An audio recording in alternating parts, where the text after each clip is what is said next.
Looks like our folks are here. Oops, hold on. I forgot to fix this. Okay.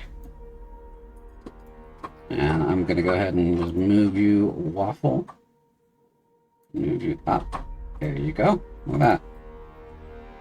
And there we go. Okay. Let's go ahead and do introductions. So go ahead, Daniel. Go ahead and introduce yourself. Hi, I'm Daniel. I'm playing Cinder the Barbarian.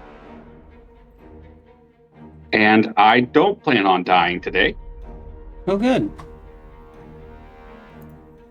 Yep. Go ahead, Raven. Hi, I'm Raven. I'm playing Amelia tonight, and I'm trying to not get hit this session. Did get hit last session. I did. We broke a streak. We just have to rebuild it. Yeah.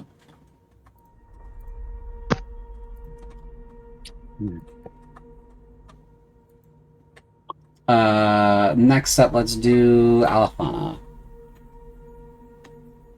Alfana, I'm playing Justine Ludentine, who lost an eye last session, but is still going to do her darndest best to keep all of these folks alive and hope that we can get out of this horrible situation we're in. Yeah, you sure did lose an eye last session.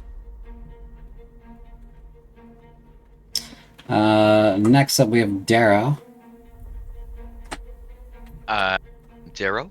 I'm playing Renault, and I got smacked stupid last session. Like literally smacked stupid. I think I had a concussion. You did have a skull brain injury, some kind of head. I think it's quoted head injury. So yes, your character had been bonked pretty badly. Yeah. But I'm ready to kill some things. Yeah. Good. All right. And last but not least, we have Waffle. Hello, I am Waffle or Jordan, whatever makes people happier, and I'm playing Thalen, our Battle Master rogue, who also would like to join the Not Planning to Die club. I think we're out of slots for that, but I will check. Yeah, where's our other rogue this evening? Our other rogue this evening will no longer be joining us for this campaign. They had to drop out due to family issues and time needs. So we loved having her here, and we hope to see her again in the future. And that's everybody. So we're going to go ahead and get our session started, and go ahead and change the mood here to something a little bit more appropriate.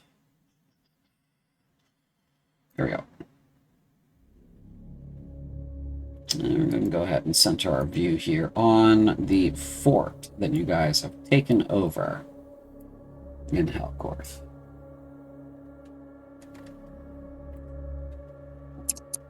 Okay.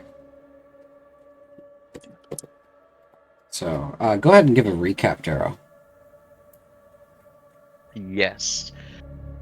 So, when we last left our heroes, we were chomping at the bits to put our plan into motion about the Night Raptors. We had learned last time just what they had in store for us. We were more than willing to return that energy tenfold. However, we weren't quite ready for the level of force they'd leveled against us. On our way to our mission, we ran into the Night Raptor commander, Executor Talus, who approached us leaking black smoke and with insults as if he knew all of us personally, although we'd never met him before in our lives. The party fought alongside the command structure of the 14th, the commander, Furia, Sergeant Bucket, and of course, a few of our support staff as well. We fought bravely against an unpredictable demonic force.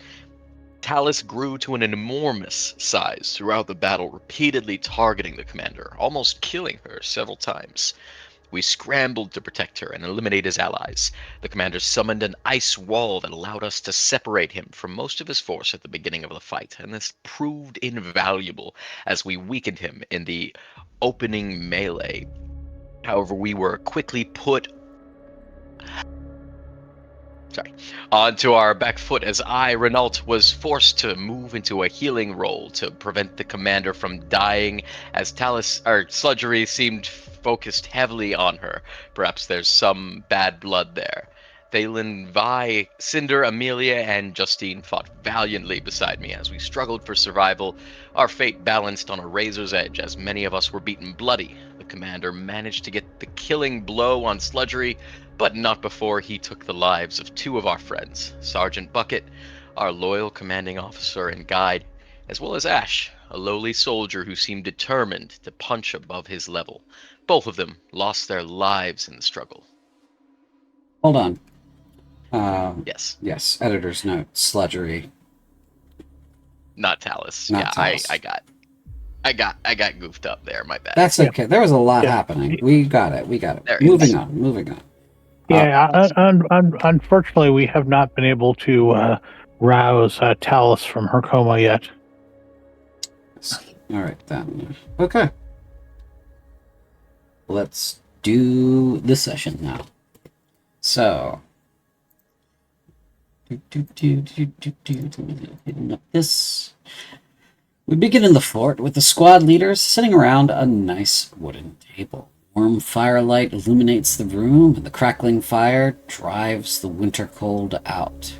It is the following morning. Go ahead and move the clock forward to the following morning. Where is this house? What house? You said we're in a house fort. around a wooden table? You're in the fort. Okay. Yeah, in the fort, right here. Okay. I see. That's the fort. Good question, though.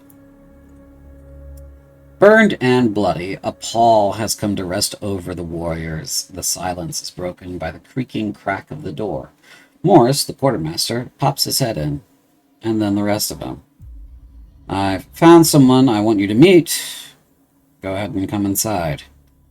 He addresses someone unseen, who then steps into the room after him. The figure is clad entirely in black armor, polished to a high luster which reminds you of onyx. He stands straight. The white glass eyes in the helmet stare emotionless at nothing. There seems to be weight to the steps and purpose to the strides. There seems to be nothing else. It is off-putting and uncanny in the same way a doll can be. The figure's chest does not flex and shift with the normal breathing of a man. Morris says, "This is an Ixian. He's an old hero I found collecting dust in the storeroom. Couldn't believe my eyes. While his body is unliving, his soul and mind are bound and awake, so for all intents and purposes, he is alive. The ordeal of being in such a state has driven his memory to the winds. I explained our order and what we're doing here to him, and he's offered to join us. I took the liberty to welcome into our midst. Please treat him like you would an old friend." The figure begins to speak. "Sum-e." A destroyed and breathless voice croaks from within the armor. Morris then says, "Remember to breathe. You must to speak. You need not to live." "Sum-e, Onyxian." There you go. "Whom among these are the traitor?" No. These are Bane Knights like you, remember? "Yes, these are Bane Knights." The major slams on the table, stands up, and says, "Morris, my office." Why don't you get to know the unit here? Come in, Major. And he steps out with the Major. And as you hear the door slam and the shouting begin, you are all left in the room with Onyxian. He doesn't move an inch from where he stood by the door, basically blocking it. You may, of course, all roll long rests, yes. Okay. Gonna ask. So, Onyxian. Good to meet you. He turns his head to regard you and says, "It is my experience that when addressing someone for the first time, you introduce yourself." He seems to look your uniform up and down and says, "Sergeant."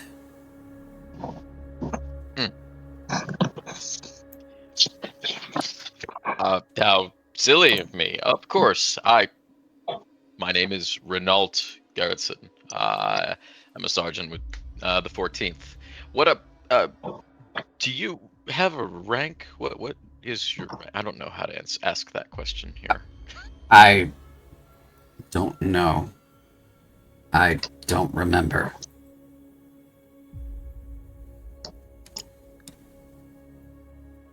Do you know how old you are? He kind of shrugs and looks at the rest of you and says, "I don't know how to answer that. I don't think I'm particularly old, but..."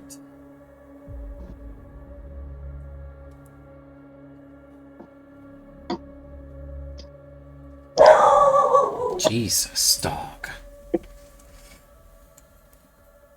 Can Justine make a medicine check or use medicine to try to see if anything in her medical knowledge or clerical training about medicine or etc. might explain this person's state of existence? Sure. Are you just trying to plunge your memory, trying to Yeah. scan that? You're not going to touch him. Right. Okay. Yeah. I'm just gonna try to see if there's anything medically I've heard of about here's a person whose body is dead, but their soul and being is still alive. Go ahead and make a medicine check. While they are doing that, I want to take a feel with my magical sensors. Sure. Go ahead and your magical senses. Okay. So I'll do Justine's wisdom check or medicine check first, and then we'll get to your magical senses. So Justine, your medical expertise basically is telling you that this person shouldn't even be walking around if they're dead, right? They've got no business doing that. Their soul should have moved on, and if it didn't, then and it's bound in here in that body, then there's some kind of animated armor of some kind. You don't understand how that works from a medical perspective. It doesn't make any sense. Okay. So, mysteries abound. From your magical senses, Amelia, the suit is definitely magical.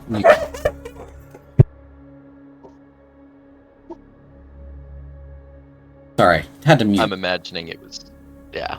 Yeah, it was the dog. She was demanding. The suit is magical, and it has some kind of it's giving off some kind of energy that you're kind of familiar with. It's there's some kind of enchantment going on there that is providing not only the suit power and ability to move, but there's also spells on it.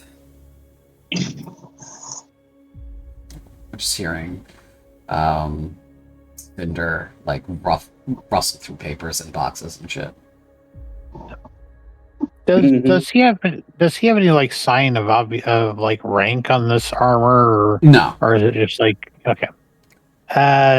So not knowing, thinking, being cautiousness is probably the better idea here. She will salute Sergeant Ludentine. Sir, did I hear the quartermaster right that, for all intents and purposes, you shouldn't be living? Anything we should know about your current condition? How you came to be this way? I don't know. I'm not hungry or thirsty. I don't even need to breathe. I'm fine, I think. That seems handy around Cinder.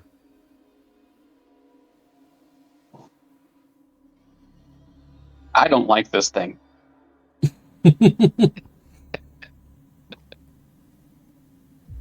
Almost like sentient living armor.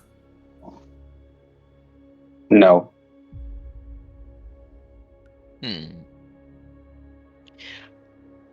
I know this probably won't do anything, but I gotta give him a good old sniff test, of course. Sure.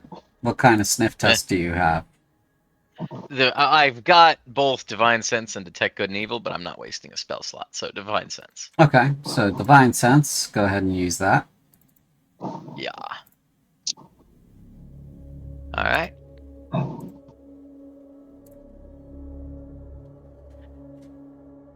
I assume I don't smell anything, but I took the charge out. Okay. Okay. Let me just check something real quick. You do detect an undead presence within an Ixion.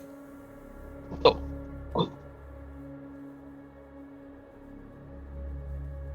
He is wrong. I'm now all of a sudden I'm in Cinder's camp about this guy. I mean, maybe I should have known that, but I don't love that. The demons use the undead too much, so I'm kind of wary now around him.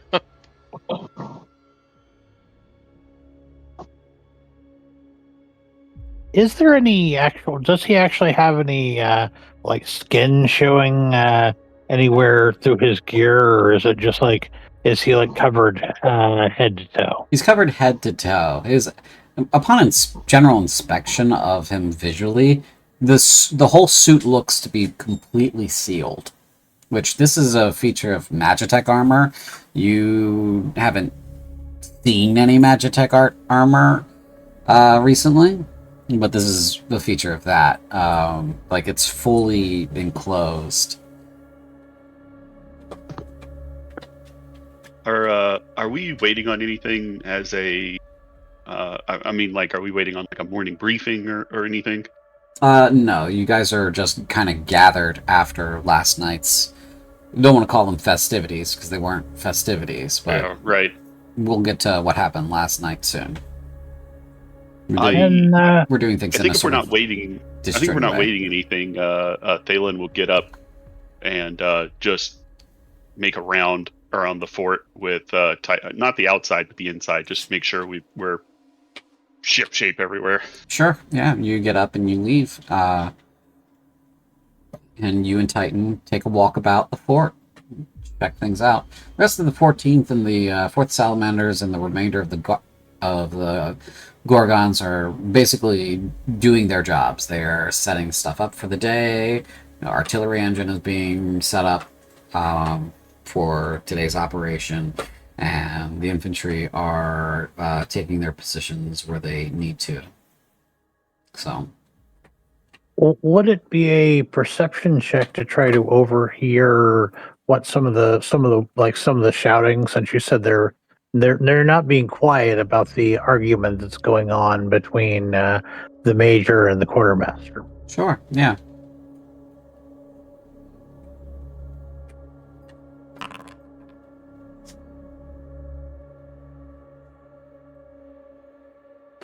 It's quiet now. You do hear the door open and close again. If you were going to listen in, you would have needed to listen in earlier. You hear the telltale steps of Morris coming down the hall. He enters the room that you all are in. He looks at Amelia and says, "I need you to come with me." And he goes to leave the building.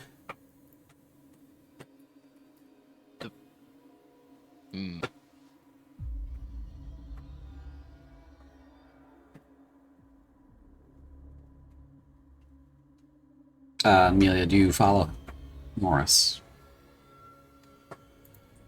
I just now realized that my mic is off. Yes, I follow. Ah, okay. I'm sorry your mic was off. Did you have any other inquiries about Onyxian before Morris returns? No, Okay. not for me. Right, so you leave with Morris, leaving the rest of you, aside from Phelan, in the room with Onyxian.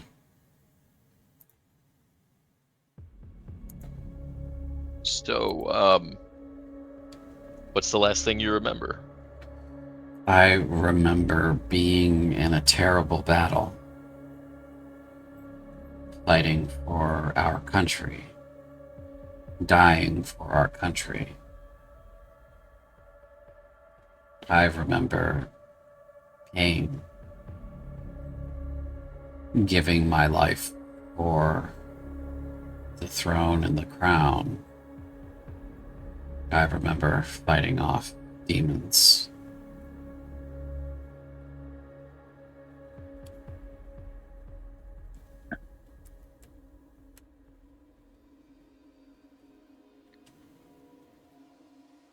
Where were you when you fought?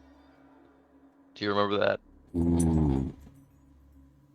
I have broken memories about where I was. I remember the South. I remember Kahalia.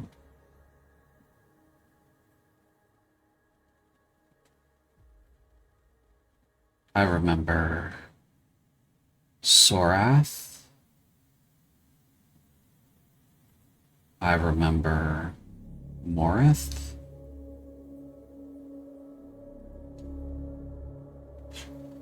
I remember Helcorth.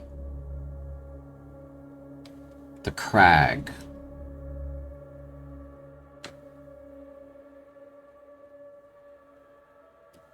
Did you fight in all of those places?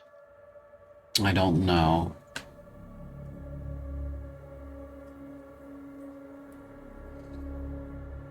Maybe more will come later. Morris said it might take time.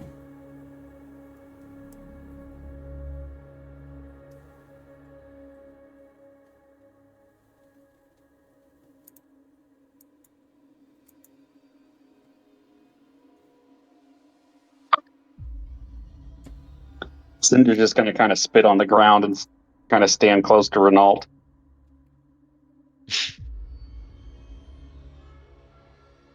Twitchy nose. He smells worse than you do. He shouldn't be here at all. What do you mean? Cinder will just shrug.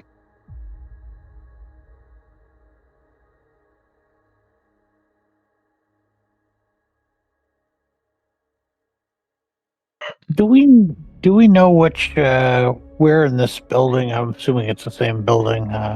They put the commander. It's in the infirmary, which is on a lower floor. You guys are Okay. are kind of like up on the second floor in sort of the command area. Yeah. So Justine will go check in on her and see if there's anything she can do to help, or if there's been any change in her condition. Sure, we will get to the infirmary when we get to the infirmary then. That's fine. Any other conversation or moments the remaining players in the room with Nixian want to have with Nixian? Oh, that's all I got.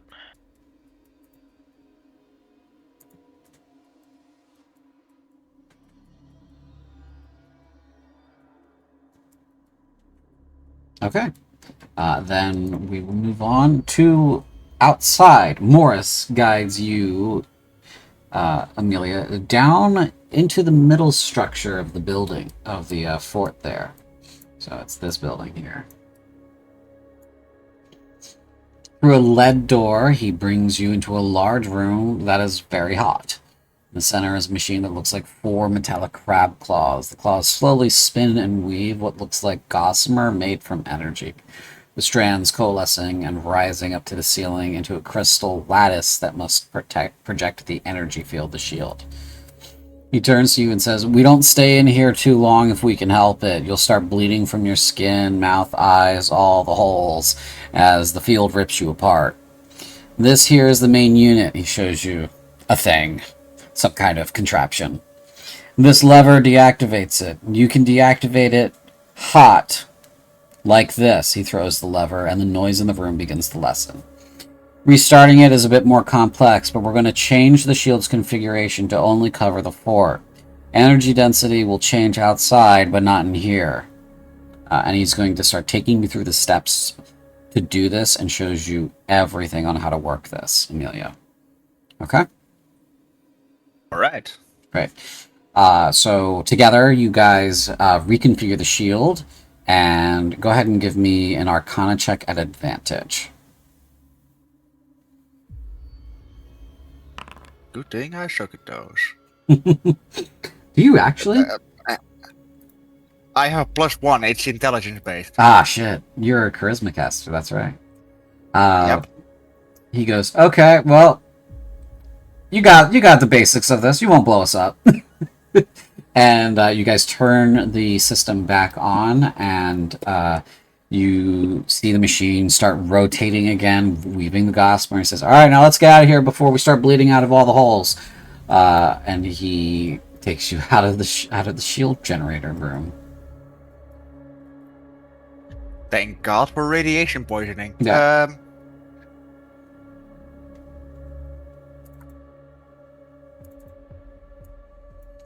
So you guys are in the courtyard, the two of you. He goes, "Okay, so what this is going to do is it's going to reduce the area of effect of the shield. They will have noticed by now that the shield went down in this area, and if the timing is good," he looks over to the engine that Cara Doulahan and her unit are manning. "And if their math is any good," you see them loading a bolt, a bigger bolt wrapped in some stuff. It looks like one of the explosive bolts that they had in the magazine that you found Cara and her team in. "Their math is any good, that shot's going to be all it takes to blow up the other one." You hear them, "Get ready," and then Cara shouts, "Fire!" The ballista thumps. You see the bolt go out of the fort, over to the other one, and then there is a big explosion on that side of the creek. And where's my sequencer? Fireball. Switch. Boom.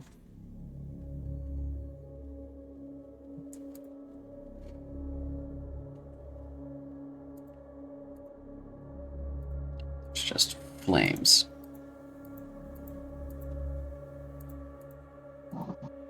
Still unfortunate we had to blow it up.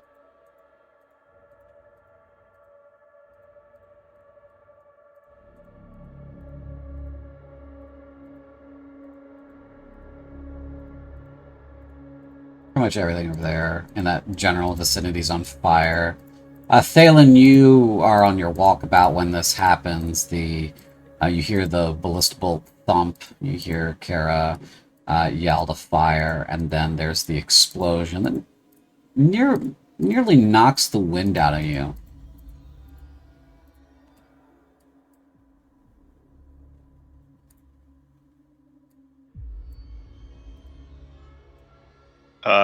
I think after that wave goes by, he just goes back to chewing out whatever soldier he was just chewing out. Yeah, of course, yeah. Just kind of taking it in. Taking in the moment. Chewing out the guy.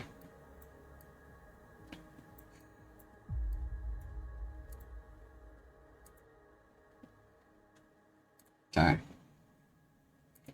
As this happens, Amelia, Thalen, you both are outside, and you see a sort of thin, silvery kind of webbing kind of come down from maybe like 100 or so feet from above you,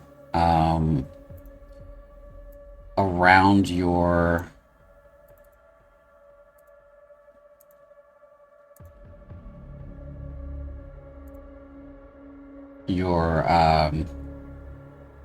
your fort here beginning to coalesce into a sort of protective field.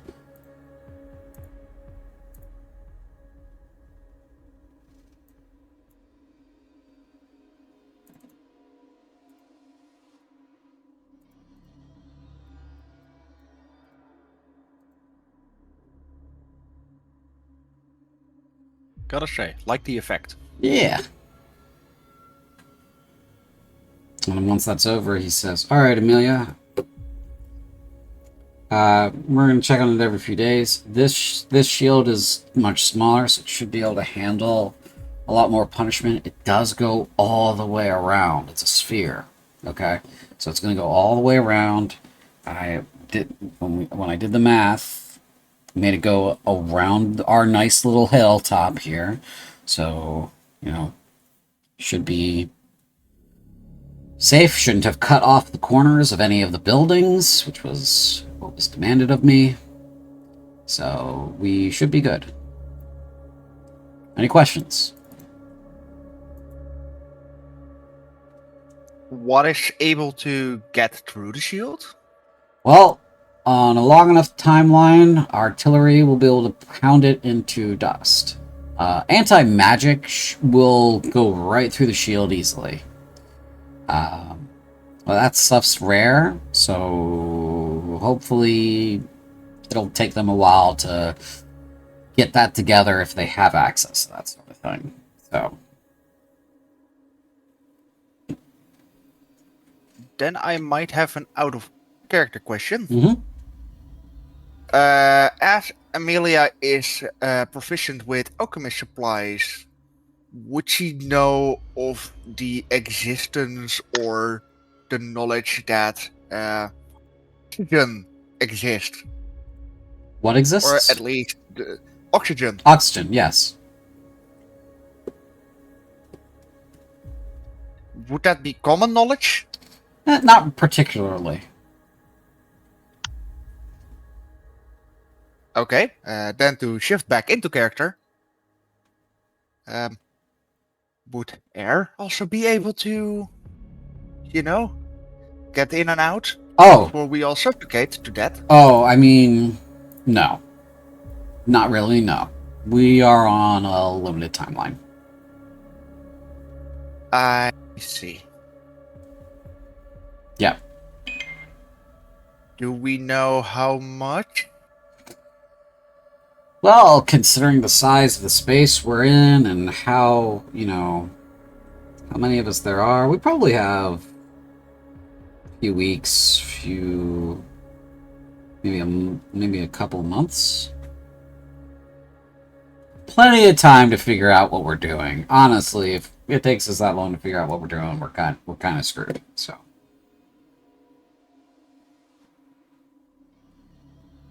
Yeah, if anything, we can always try to make a little air hole. Yeah, we can adjust the shield, make a little air hole, kind of swap the air out, freshen things up. We want to make sure we're not completely surrounded on all sides when we do that, so that if we have to do that, they don't notice. Who am I kidding? We're going to be surrounded probably soon, so. Yeah, you might not know this, but Cinder farts in his sleep. Does he? Okay. So much. More than I want to. Well, thanks for that. I appreciate it. Now I know who we're gonna weaponize first. I'm also a cuddler. So he goes, all right, well, the major's probably expecting me to report on how this went, so I'm gonna leave it to you, soldier. Aye. And he walks away. I will walk back towards the group. Okay.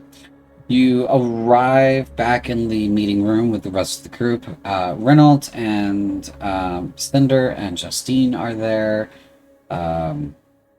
Reynolds, Cinder, Justine has left. Justine went to the infirmary, so we're going to do the infirmary. Justine, you arrive at the infirmary and you find the wounded here. It's mainly just the commander, a couple of medics, and Furia. Furia is in her bed. Her head is wrapped up. She's just kind of sitting in bed. And the commander is lying in bed as well. Hasn't moved.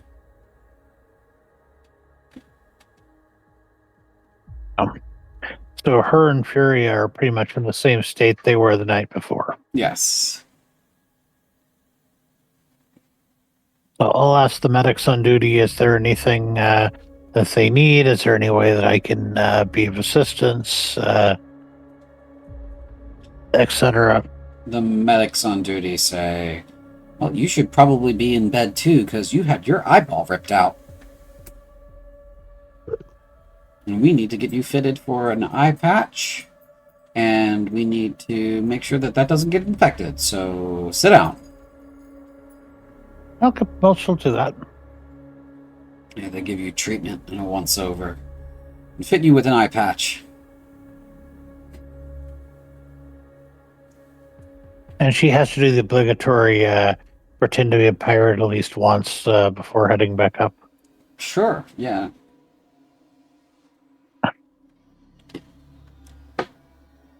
And, unless there's anything else you want to do here in the infirmary. Oh, I got my wound checked out. I found out about these folks. I'm wondering how then once I get back upstairs, need to check and see how Cinder is doing with that internal wound of his. Mm. Okay. Should he be up? Should he be up and about? Probably not. But, trying to get Cinder to do anything is, I am. So I at least say, hey, can I at least take a look, take a listen, make sure that you haven't worsened it any. Well, when you get back up there, you certainly can, and you will depart to go that way now. We're going to cut over to Thalen. Thalen, you're on your walkabout. Shield goes up. Kara has already fired and blown up the other quarter there.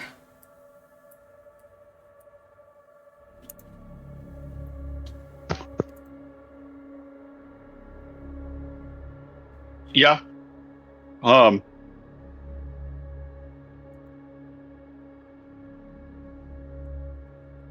think he'll just keep doing rounds. I don't know. He's trying to keep himself busy. I don't know if there's anything else in his mind that would make him feel better. So. Okay. Do you stop by the infirmary? Are you just like going around in circles? I think probably after he does a couple of checks on the perimeter, he probably just picks a spot on this wall that we have. Or I guess is this like a proper watchtower? The proper watchtower, yeah. I think he just grabs a spot in the watchtower. Okay. You can't use those measurements, Raven. They're clearly not correct. I just now realized. Thanks. It's 35 feet. You guys are sardines. No.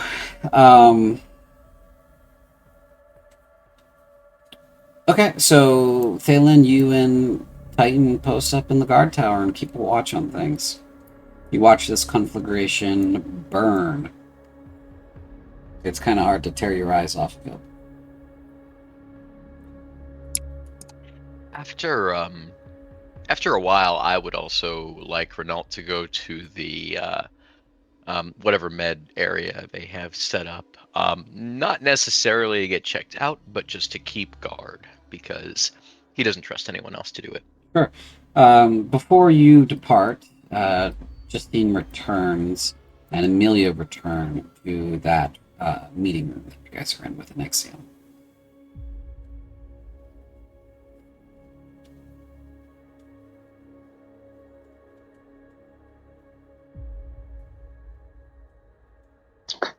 Well, that's going to be an awkward conversation.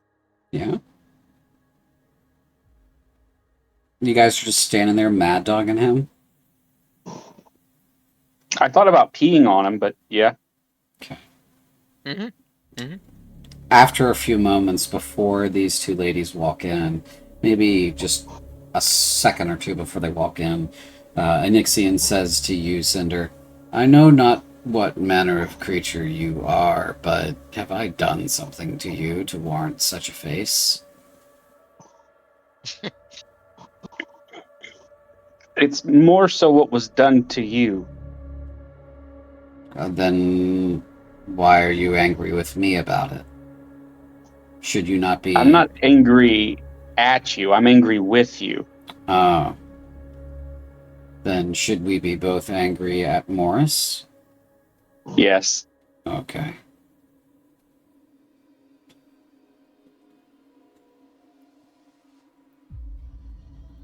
What about you? And he looks at you, Renault, in sort of a dismissive tone of voice.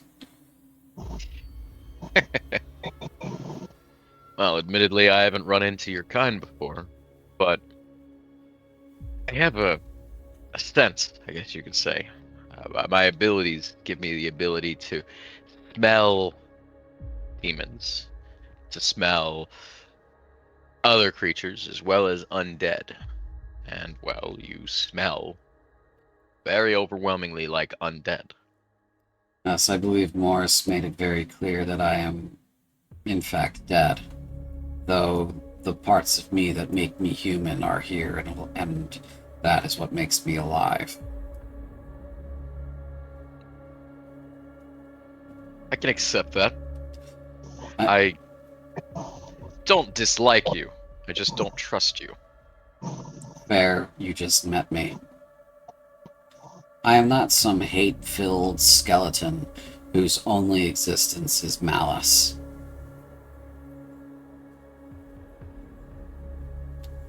I do find No. I am incomplete, however. That is because you've already served your purpose. You've already paid all your debts. You shouldn't be here. If you're implying that there is a place that I am supposed to be that is good and worthy of someone like myself, then I am loath to report that it does not exist and never has.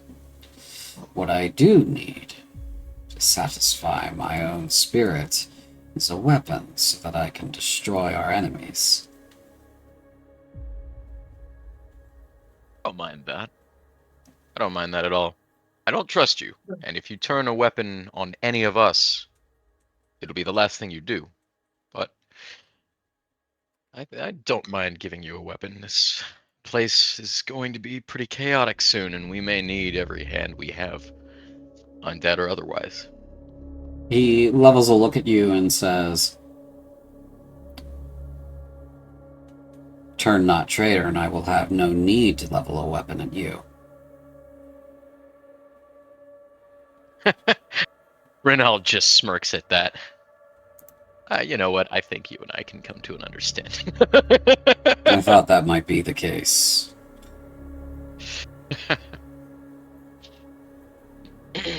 Now, I feel very strong. Something appropriate to that strength, if you have it lying around. Strength. I'm gonna kind of reach over my shoulder and grasp the maul. Again, if you use it on any of us, at least find me first. But I think this is one of the most powerful weapons you're going to be able to find here. Is this not yours? I've got another, and I pat the sword. Then I will take it. And you give him the thunderous maul? For now. I probably will ask for it back later, but yes. Okay. I'll even have Renal say that too. I will want it back after this is over if we make it out of this alive. Understood. Perhaps when I find something that is suitable to me and I can call my own, then I will return it to you. A nod. He takes it. I'm going to go check on the commander and Furia. I want to make sure they're safe here. I have yet to meet the commander of Furia, I think. Morris only brought me straight here to introduce me to you all. And hearing Renault mention that, I'll fill in Renault about that the Furia and the commander's condition seems to be unchanged from the night before. He nods. Thank you for that. I'll watch over them. I don't trust anyone else to do it. Not that I think anyone will betray them, but just best not left to chance. Okay, so you depart. Amelia, you and Justine have returned. And Cinder is left in here with Justine and Amelia and Onyxian. Yeah, before Renault departs, I will ask him how is his head feeling, and is he? And I think that we cleared up the situation, but is he experiencing any kind of lasting effects or etc. from the bashing over the head that he took? How does my head feel? Am I dizzy? Am I like bumping into walls? Can I see straight? Yeah, you're okay. You know, you're maybe a little slow on some things that require like serious or deep thought. Your reactions were probably a little slow. You're a little bit light sensitive. So, you know. Yeah. I of course don't say any of that, but I just nod. I'm fine. It's nothing. And then when you leave, I'll turn to Cinder and ask how he's doing, and could I give him a quick once over to make sure that he's not worsening his injuries? Cinder will kind of give you a nod, but he's definitely holding himself in a way that shows, if you look closely, that he's definitely not feeling his best. He also probably, I guess, still has a little bit of like blood around the edges of his mouth, where he keeps chewing on his lip from trying not to think about all the internal pain he's going through. So can I make a medicine check to see how Cinder's doing? I mean, I think from what he's described, it's fairly obvious that he's not in good shape. If Cinder will allow you to examine him, then you can make a medicine check.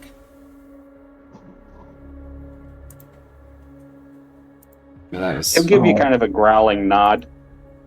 Okay. I will do my best to check over the somewhat unfamiliar anatomy.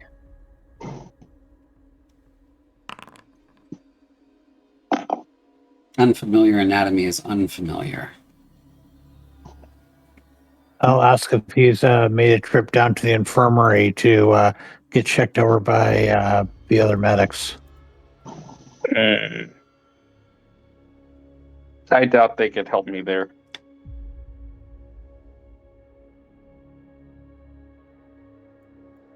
Onyxian says, if I carried you to the infirmary, would it be easier for you to get the treatment that you need, clearly?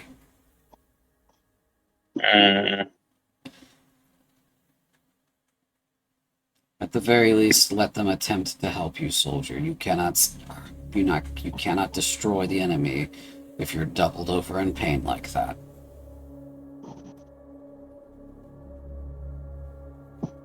Cinder will kind of give him like a scathing side eye, and then he'll push himself to his feet and he'll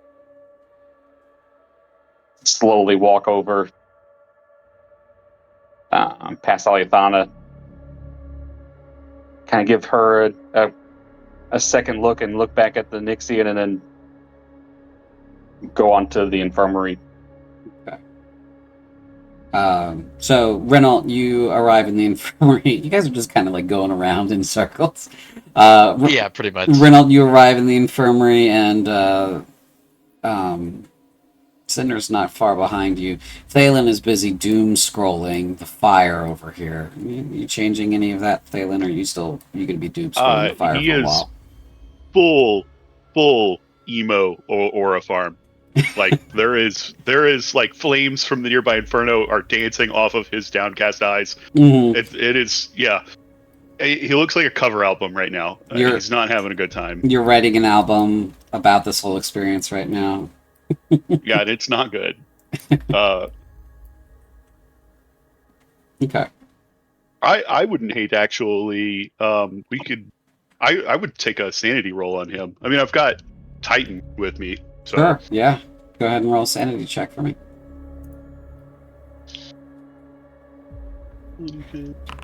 Well, Oof. that was wrong. That was bad. I accidentally rolled it at disadvantage. So I guess if we just take the dice as is, then it was the 18. Okay. Then the 18 would be a 19. I think you're holding it together. I think you're trying to tell yourself that war is chaotic and you cannot rely on things going the right way all the time, 100% of the time. And that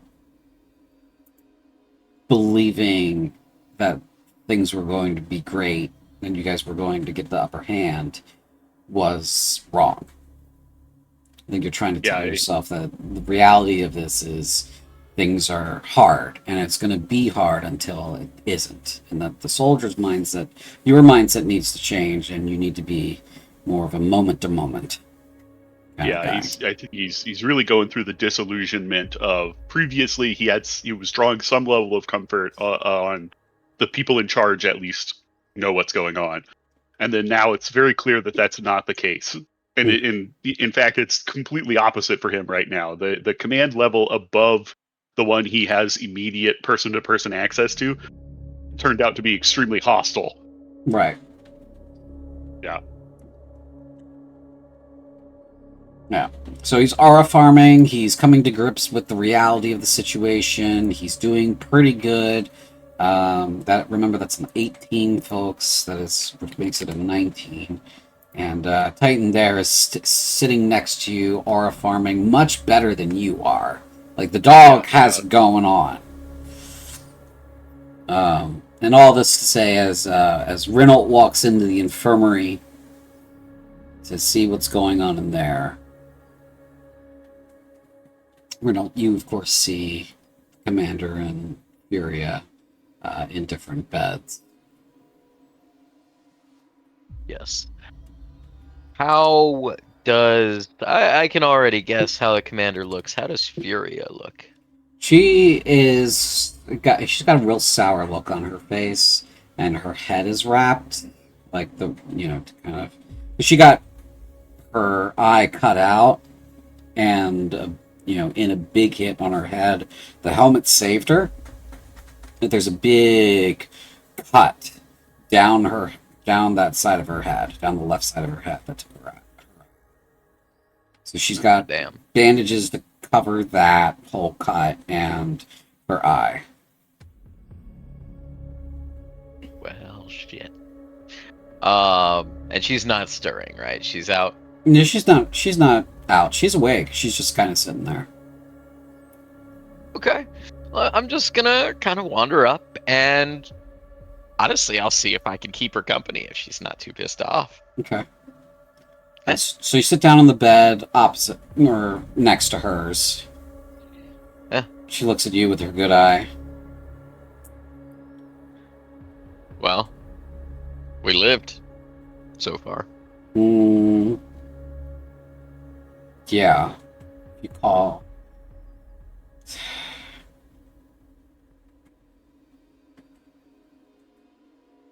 So far. I mean, I don't know what else you'd call it.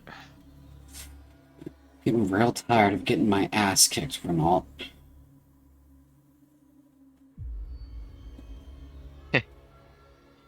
Aren't you usually the one who does the ass kicking? Yeah, and that's why I'm real tired of getting my ass kicked.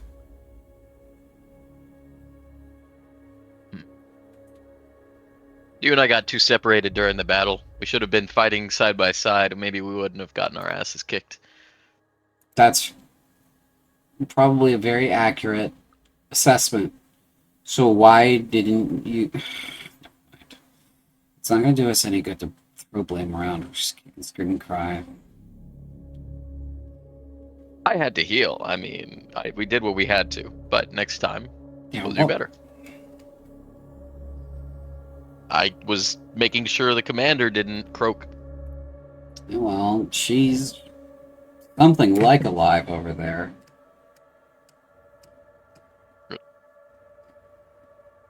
Who knows when she's going to wake up?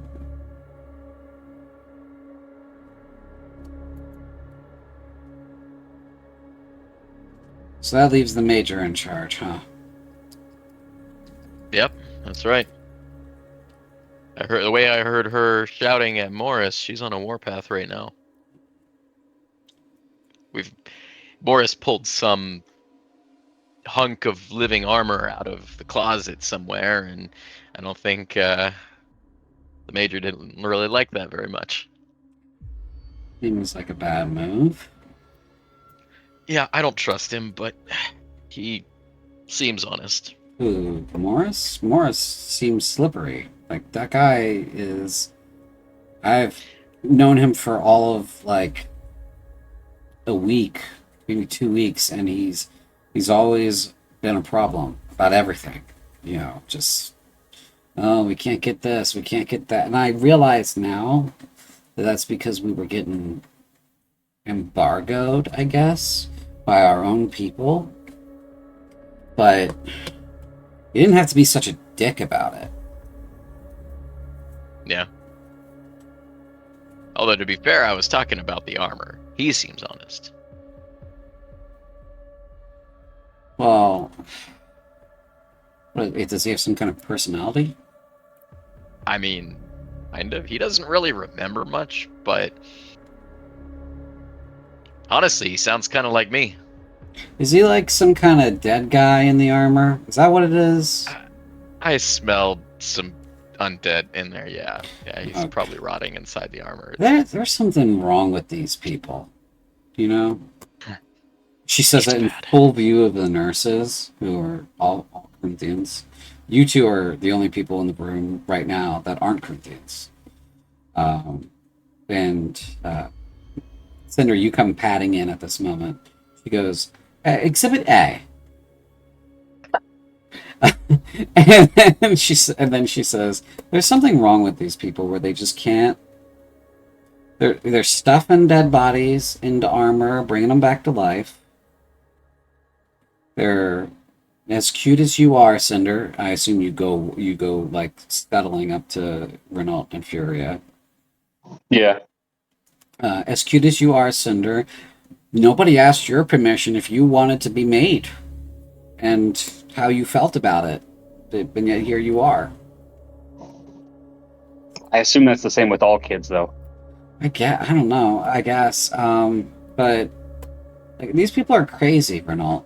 Absolutely bad shit crazy. Yeah. Yeah, it's not something I would have done. But like I said, he seems honest, and we're going to need all the hands we can get. Mhm. I gave him my maul. I've got my sword, and he needed a weapon. Okay. Well, something, I guess. What's your take on the new guy that Renault just told me about, Cinder? What do you think of him? I think he's dangerous, but not to us. But also, he's wrong.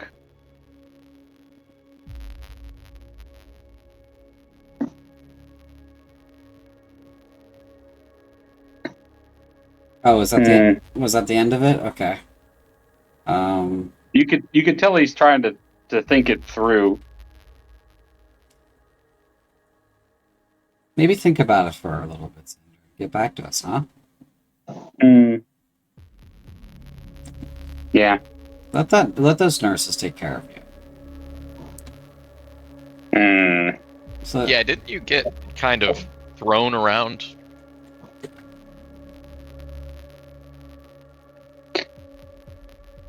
I still have both my legs. And that is a blessing. I didn't want to have to carry you around on my back like a backpack. Cinder's nose will twitch and he'll hobble off towards the nurses. one of them squeals with delight because you're just so cute. And then they do a thorough exam on you and give you some painkillers and kind of make sure they give you they give you good bed rest. You kind of get bundled up a little bit. And one of them's like, "Do you want me to read you a book?" That would be acceptable. Okay, we got 4 books. She pulls out like 4 kids' books. This one is my favorite. It's Beetle the Daily Wizard. We can start with that one. Okay. That's fine. Great. And she goes into telling this. Let's read. Hold on, I got this somewhere. There it is. Okay. Books. Beetle, the Daily Cinder's Wizard. going to put his mace on the bed next to him so he can curl up around it. Mm-hmm. So she breaks up this book, and it's a series of children's tales about magic and fables to help children understand these things. Beetle's a young wizard boy that has incredible powers that he doesn't understand, and through the course of his adventures, he learns to control his powers so that he does not harm others. The stories teach children that magic is not always to be feared, and those that can wield its might can be a benefit to society if they are fostered well. It is generally positive. It is written by a fable figure named Father Duck, but the collective tales have no origin date.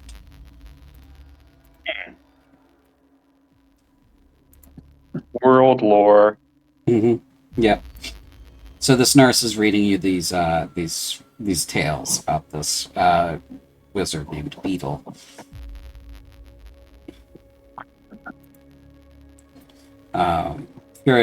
Furia says to Renault, "Well, we're okay in here. Why don't you, go check on the others and see how they're doing?"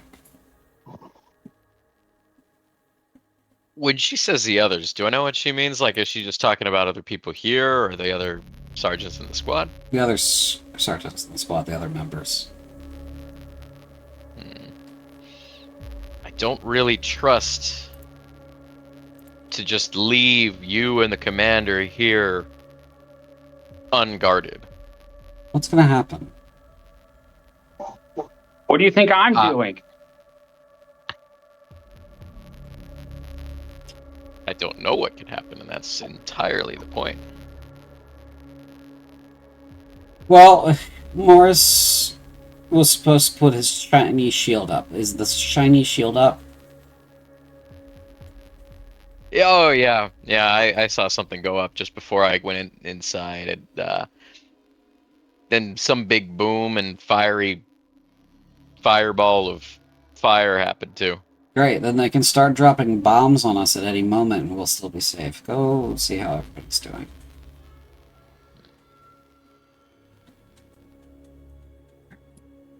Go on, move your ass. Hey, but if someone comes in here and takes you by surprise, I'm gonna hold it against you. Okay. Move your ass, go. Alright, he goes. Okay. Alright, so I think that's everybody's pending scenes. My brain is holding the information correctly. Yeah? Yeah. Okay. Then let's proceed to last night's events. The prior evening, after the arrival at the fort, the bodies of the dead were arranged in one of these open paved spaces within the curtain wall. Both Bucket and Ash were wrapped in sackcloth, bound with rope. A large pyre had been constructed for both of them. Ike and Jack started the evening's events by lifting the bodies off the ground and placing them onto their pyres. The Major asks with all present, anyone want to say a few words? So if anyone had a eulogy prepared for Ash or Bucket, now would be the time.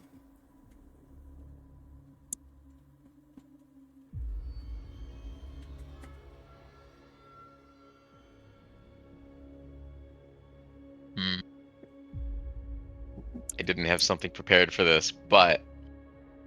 And Renault's not really a man of many words, but... He was a bucket, and he was a badass. And we'll be all the sorrier to be without him. And Ash, I don't even know where you came from. You did things you never should have been able to do. You're also a sorry loss for us all.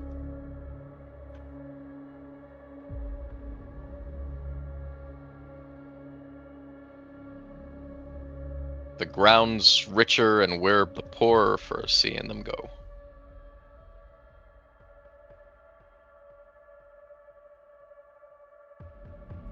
Well, we're burning them, aren't we? Yes. Okay, we're not burying, so... Yeah, here he goes, we're gonna burn them.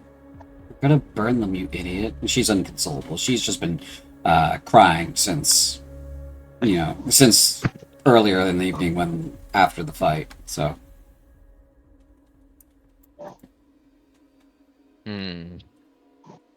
Well, now I feel like a dingus. Oh. Phelan's gonna pat Renault on the shoulder. You tried. Brave enough to talk. Okay. So, Sergeant, he was our sergeant, yeah? Mm-hmm. And I think he died protecting what was important for him. And that's good. Not that he died, but that he lived doing what he felt was important.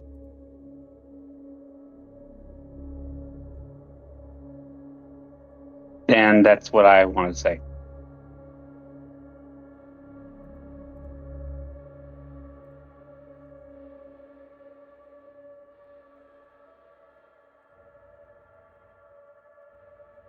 Anyone else have any last words for Sergeant Terry or Private Ash?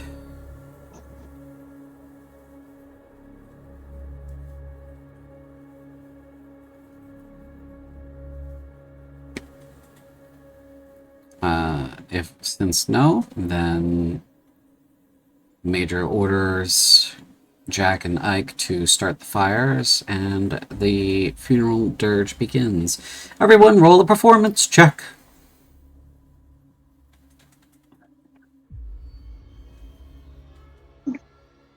Cinder is going to go get his helmet, though. Okay. God damn. Okay, Phelan, you and me. So, Amelia. Phelan got nat 20. I got a nat 1. So, Amelia, please explain your nat 1 to myself and the audience. Arm fell off. Oh, no. The arm fell off in the middle of the dirge, and you were just unrecoverable after that point. Okay. Wait a minute. It's like Amelia starts choking up and then goes to cover her mouth, and the arm just comes straight off.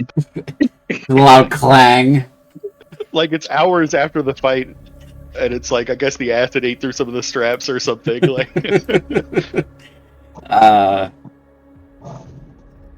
So this is good results. Good results. You guys averaged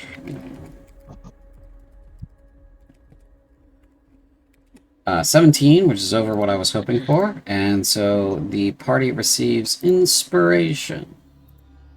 So you guys will have advantage on one roll of your choosing in the future. Told you guys that the Bane Knights chamber choir was going to work out. Whenever that happens, though, it needs to be a Mufasa moment. Oh, yeah? Yeah. Sergeant Bucket in the clouds. Like, remember who you are. Remember, my name's not Bucket, it's Terry. Also, look up. And keep your helmet on. After the dirge, a cask of wine is tapped and the memorial begins. The memorial festivities begins. And Furia returns to the infirmary after 20 or so minutes. But that is how the night before went. Smash cut back to the present, where the day is getting on in hours.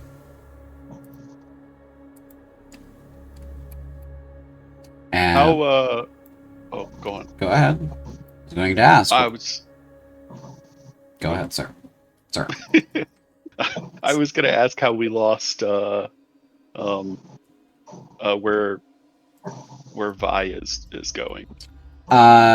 As seemingly easily she appeared one day in Helcorth, she has also disappeared overnight. There is a small letter that has been left behind. The Major reads it aloud, stating that she has been recalled to her homeland.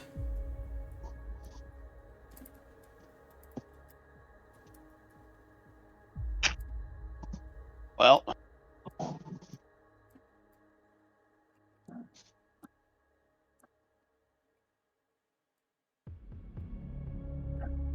It's a damn shame.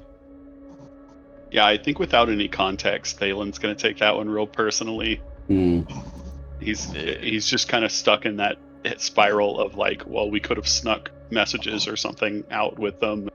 You know, just kind of resents the all of the secrecy involved just because he's, you know, human, has no context. Right. Alright, so it is the following... Looks like it's getting on in hours. Anybody want to do anything this evening until we proceed to the next day? I will go check. No, go ahead. I'll go check on my squad, and I will then, out of character, wonder: does this mean we get a downtime roll?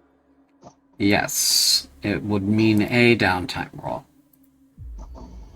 Okay. So I will go check on the squad. I will take care of my downtime roll while I'm have my character open.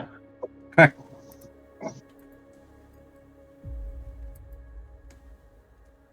And Cinder, you... Although I forgot the button doesn't work, does it? No, just go ahead and roll the correct check. I forget what is this, D20 plus... It says dexterity, so you make a dexterity check. I'll make a dexterity check, right? Yeah.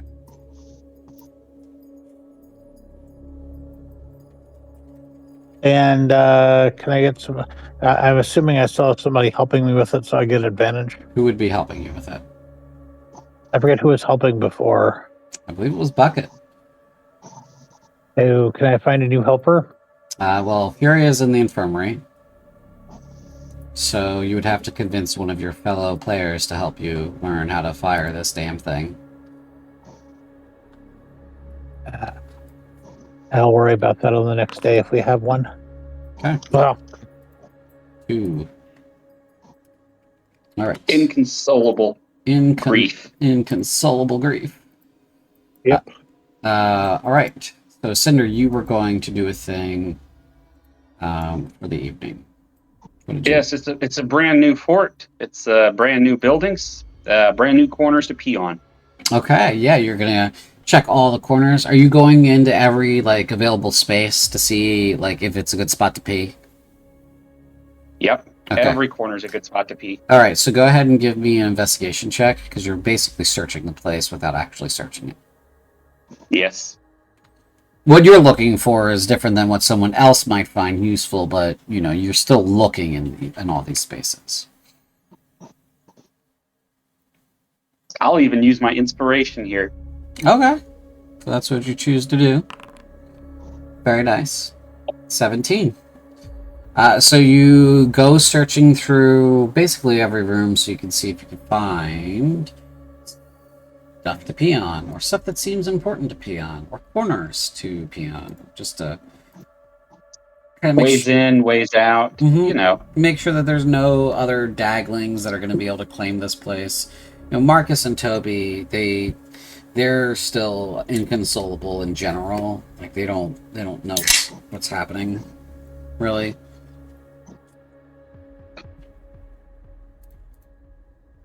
Yeah. And that said, you find like there's like a storage room under the shield generator that has like a couple of boxes in there, long boxes. They're about person size. You think they're coffins for a second, but you go looking through the space. There's one big empty one. The other two big ones have like suits of armor in them. And the suits seem to be sort of similar in age to a Nixian, but there's nothing inside them. I'm gonna tell it to Alithana whenever I see her again. Justine. Okay. Yeah. So you go around, you find all the spaces. There is a bath, by the way. So you do take note that there is a bath in this fort, and then you are, of course, required to follow your standing orders. Well, that's good. Yeah. So also take a bath for the evening. Okay. You take a bath after you marking your territory, and you go about your business. I think I'll also tell Thalen and Renault too. About everyone about the armor pieces. I'll tell Amelia, Justine, Renault, Thalen, everybody about the that room with the armor. Yep. Okay. Cool. So that's your thing for the evening. Anybody else have a thing for the evening? Well, I was going to check on the my squad. How are they doing? They're fine. Okay. Soldiers through and through.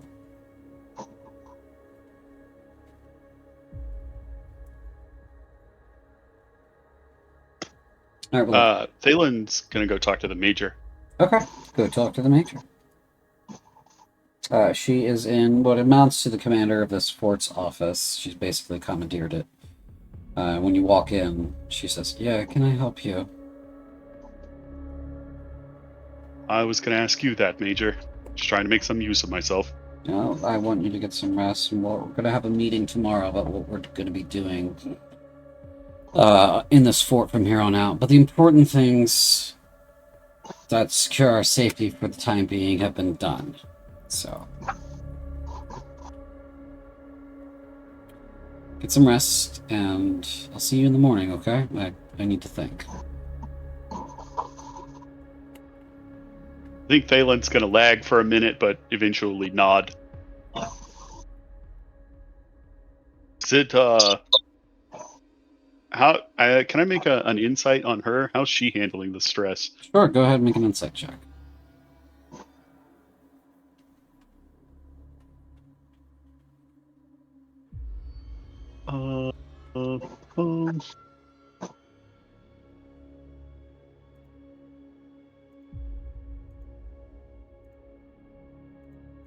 Oh, man.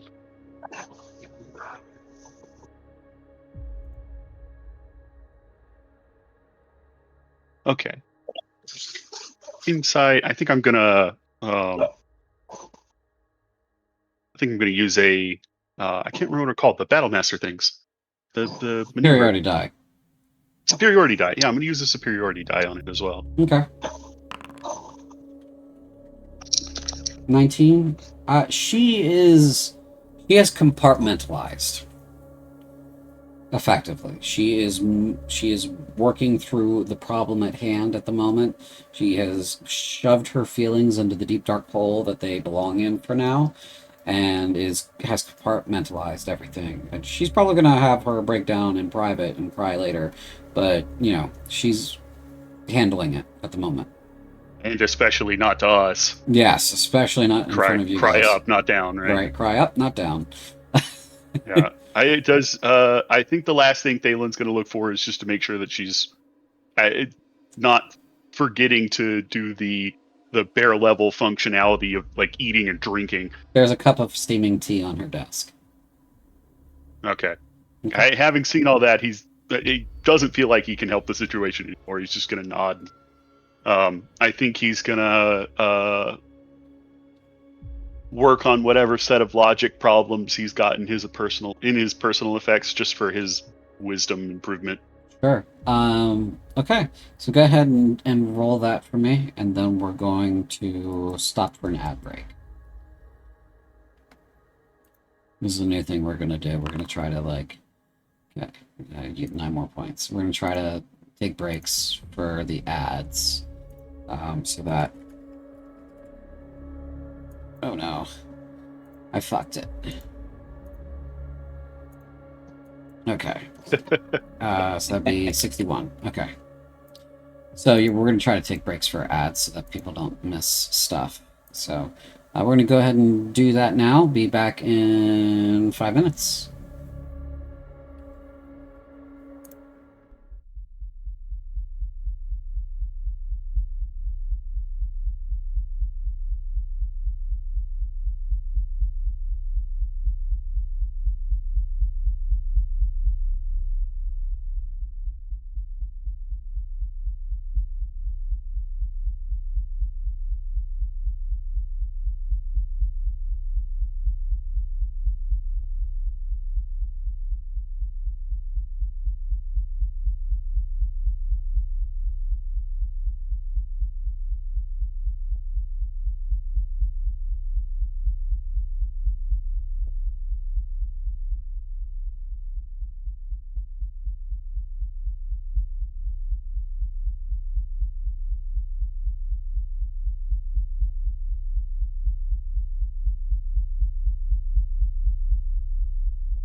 Here we are. Okay, we're back. We were just back a little bit early. Phelan just did his puzzle check to kind of gain some. Really, that would be like boosting intelligence, but wisdom is the thing that you're working on, and this is working for that. I said 61. 61. Enter. Yes. Please save. Thank you. Oh my god. It's 61 on mine. I don't know if that helps your sanity at all, but It doesn't, because it's not helping, because it's not 61 on mine. Oh man.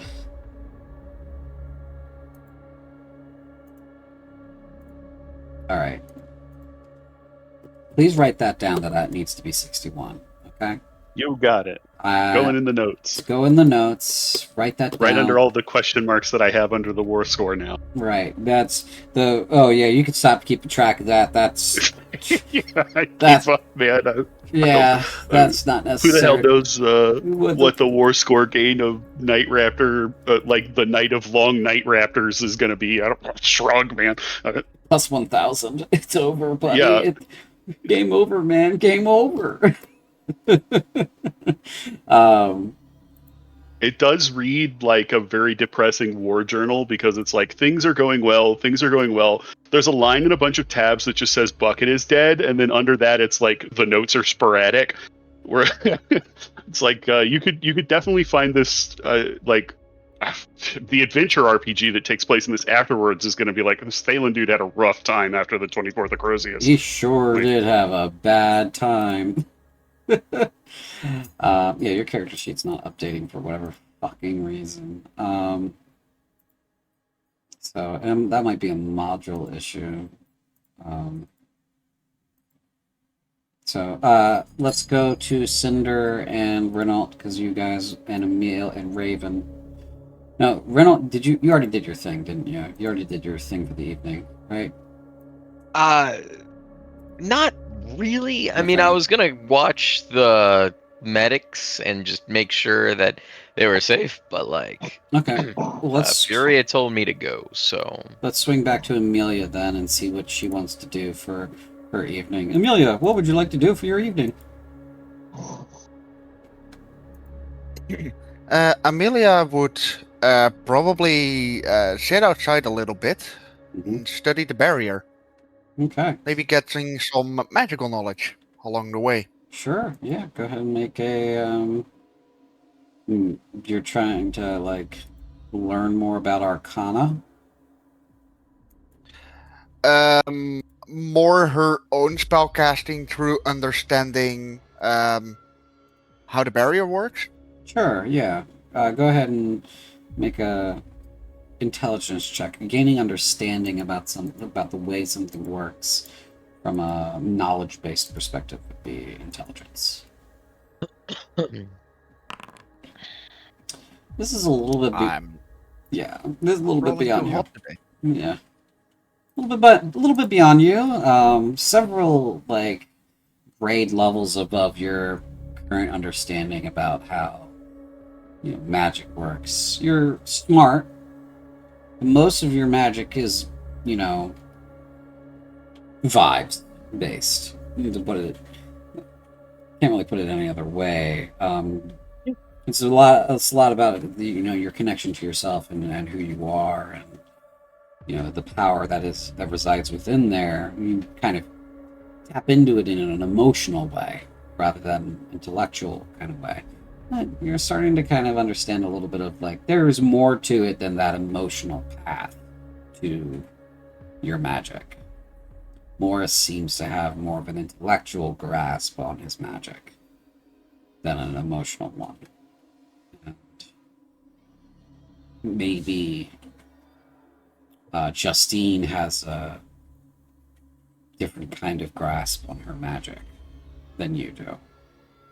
So I'm starting to understand things aren't as simple as they look.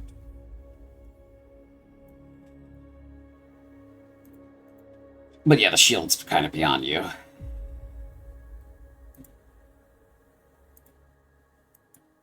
Okay. Cinder, was there something that you wanted to do this evening? Yeah, since Renault and Thalen keep almost dying all the time, he wants them to go put on those armor pieces that he found. I was gonna ask about that. So, what exactly is the armor? Is it just like full plate, or what is it? So you go down into that basement. Yeah. Cinder, yourself, and Thalen. Is I that point out all the Wait, best key spots. I would join them. okay? So Yeah, you will, because Thalen's not going without one of the wizard people. okay. So there's. I'm going to say the 5 of you are gathered around these 2 boxes of full sets of plate armor.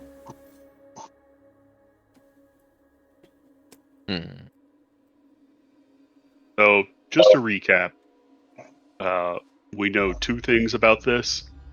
1, it's been here for a long time, and 2, the only person that we've seen wearing it is an undead person. And if I remember, and I would have probably commented that. Now, was it in character or out of character earlier that I realized it was likely looked kind of like that's kind of like the way Magitech does. I don't think it was you that noticed it, was it? I think it was Amelia. Yeah, because I asked, was there like any skin showing or anything like that? Yeah. No, you're right. You're right. You did the perception check. Yeah. Yeah, this is about what you know is that it's probably Magitech armor because there's no, like, it looks like it'd be fully sealed.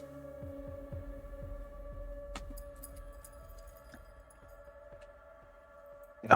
So I point that out and at least comment that yeah, we should definitely we probably should look into making use of it if it's still in good condition and properly functioning, etc. I wouldn't mind a set, but we only have 2 sets, and we have I guess a couple of us here now. Given Cinder's size, would this even fit Cinder? No, Cinder's too small. Yeah, I think Thalen looks over at Renault too. There's only 2 of us that wear heavy armor. If we're going to use it at all, which doesn't necessarily even have my vote. The major probably knows that it's down here. I doubt Morrison would have not reported it. Well, let's see. Which of us wear heavy armor again? Renault raises his hand. I mean, I'm wearing. I kind of like tug at my. What is this? This is a chain. Yeah, just chainmail. On that I have on right now. Go ahead. Yeah, because there's 3 of us, correct? Oh, I don't want to wear heavy armor because I'm dex based. That would, okay. You don't want to. Yeah, okay. that would crush my stats. I'd probably end up with the same AC, but I would just have worse saves. Yeah, because I'm wearing plate at the moment. Yeah, so I would definitely a Magitech plate versus a regular plate would probably be an upgrade. Although I would be interested in potentially checking with Morris, who seems to know something about this stuff, to make sure that's in good working condition and things like that first. Yeah, and comes with, I guess, the chance that you turn into an undead Corinthian Avenger. So if you're okay with that, thumbs up. I mean, it wouldn't just turn you into a zombie, right? I don't know that. Do you know that? I don't know how this works. I don't know that. I was hoping you know that. I'm gonna kind of. The one guy that we've met that's wearing it is apparently you know what I mean? Like, what if it's that does it? I'm gonna kind of give it another sniff test, if you don't mind. Sure, give it the old sniff test. Yep.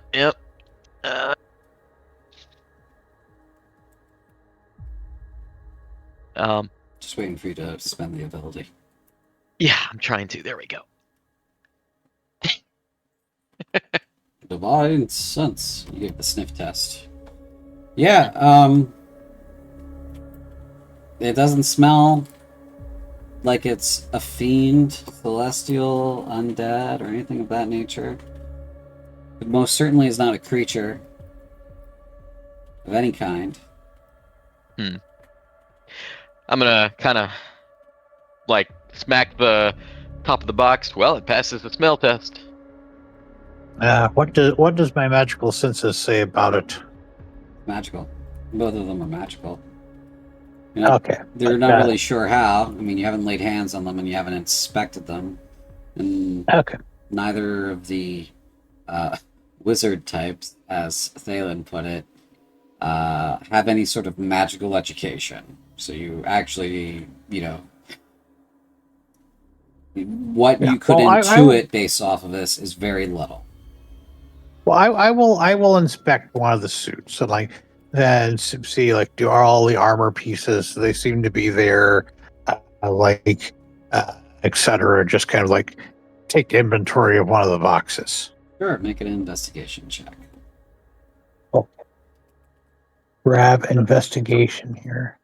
Can I make a history as well? Sure. If Thalen knows anything about the precedent around Magitech armor. Yeah, absolutely. Okay.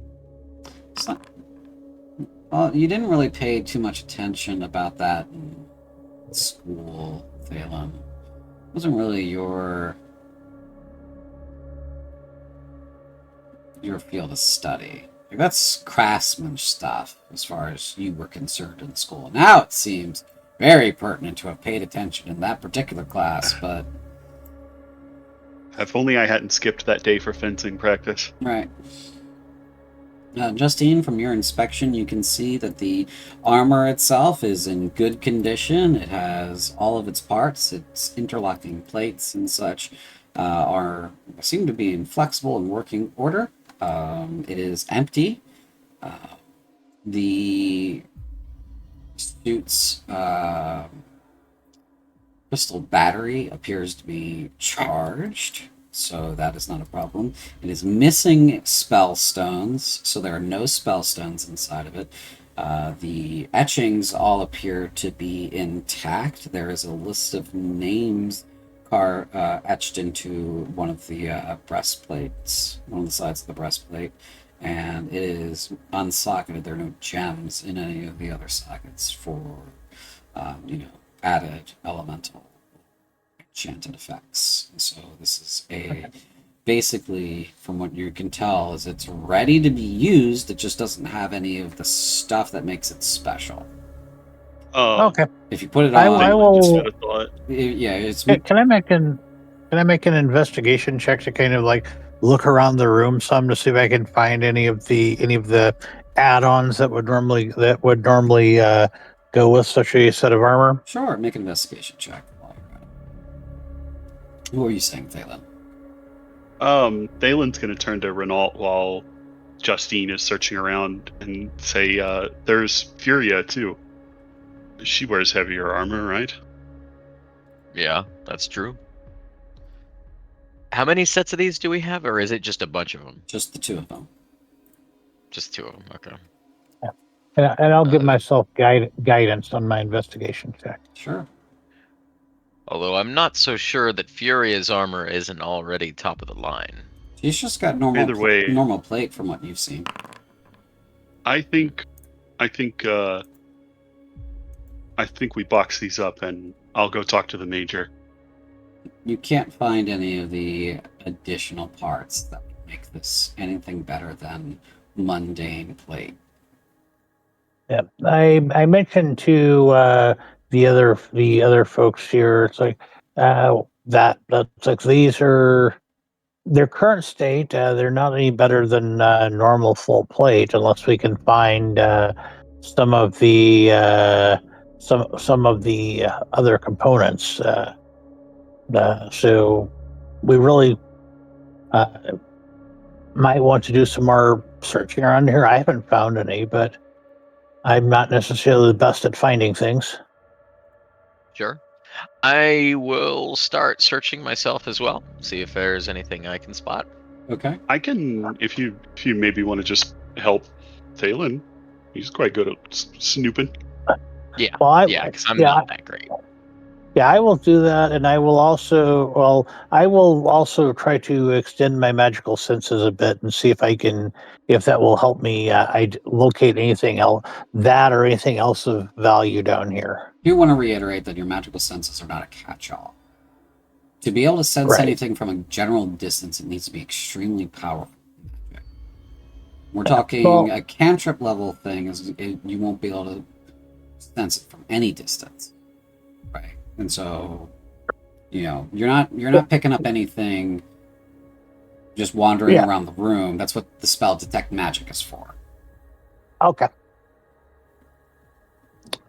That is fine. Yeah. Magical senses is good for, like, you pick up an object and it tingles, or you just kind of are near a thing and it's vibrating or humming and you can tell that it's magical. Okay. It's not for, like, you tune into the fabric of the universe and you sense the chi. That's not a thing. Okay.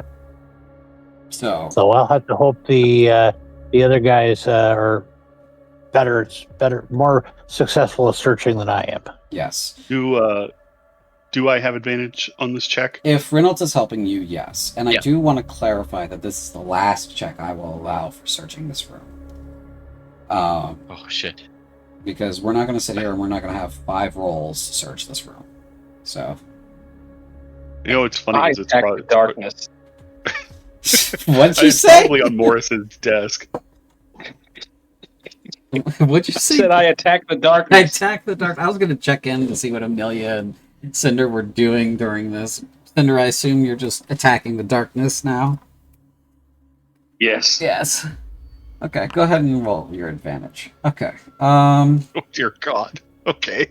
14. Yeah, there's no box labeled spellstones in here. There's no, strong box full of enchanted gems. No, nothing like that. The parts that would make this special aren't there.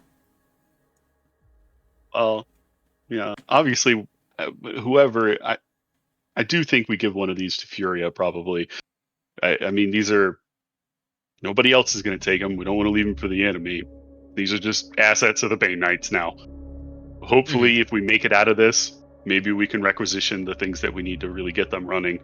And if we did that, I mean, Furia's the only knight in the company right now. And I think Thalen pauses for a second because he just realized that internally he doesn't consider himself a knight and then just moves on. And she probably deserves it. Make the best use of it out of any of us, other than either you pointing at Renault or Justine.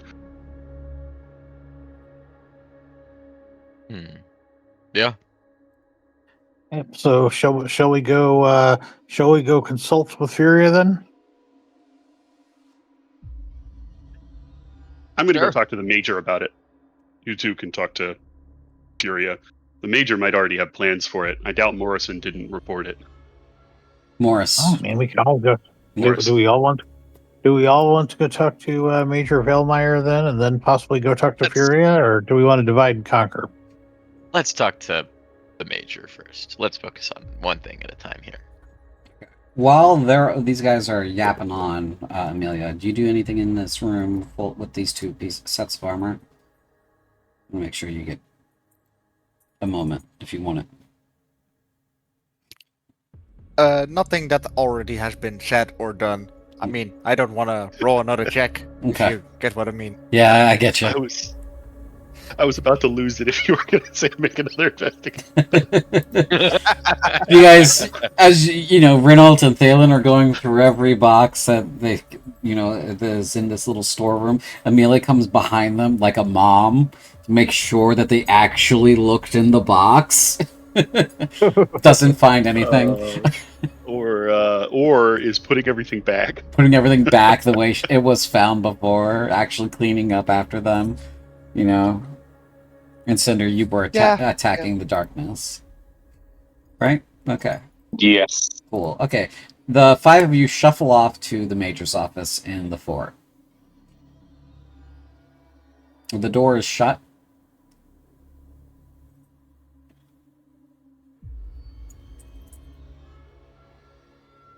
I'm gonna wander on up and knock on it. You knock on the door, there's no answer. Major, we have a question. After 30 seconds, you hear shuffling, and then a groan, and the door opens. She's standing there bleary-eyed in front of all of you. She goes, "Why are you all awake?" We found something, and it could help prepare for the upcoming battle. Sorry for waking you. It's It's kind of important. It's very late. Can it wait till tomorrow? Oh, I I thought it mean- was tomorrow. If It's If it waits, I'm probably going to try it tonight, and I just want to make sure it won't turn me into a zombie. Oh my god! What did you find? You know that armor? We found some more that doesn't have dead people inside of it. Oh. And I'm in dire need of plate mail. I have not had any plate this entire time. Hmm. So, like, And we were thinking the spare would go to Furia. Okay.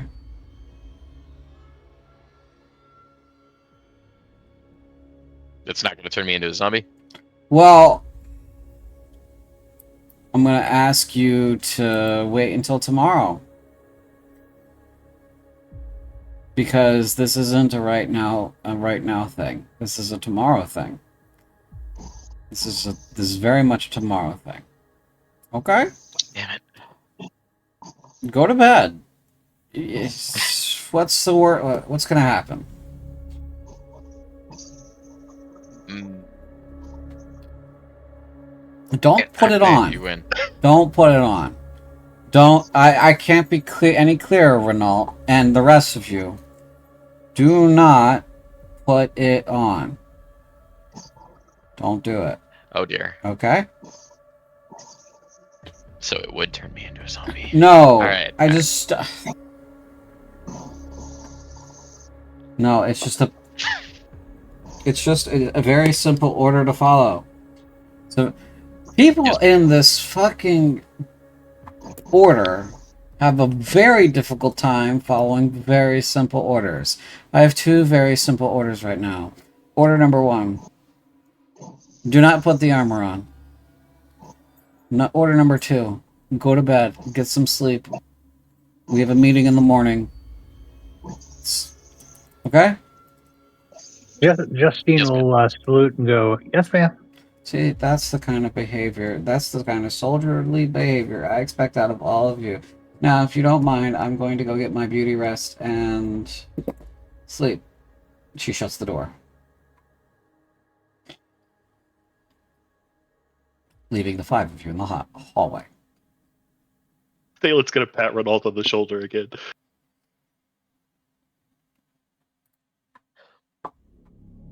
I still think it turns us into zombies while he's walking off.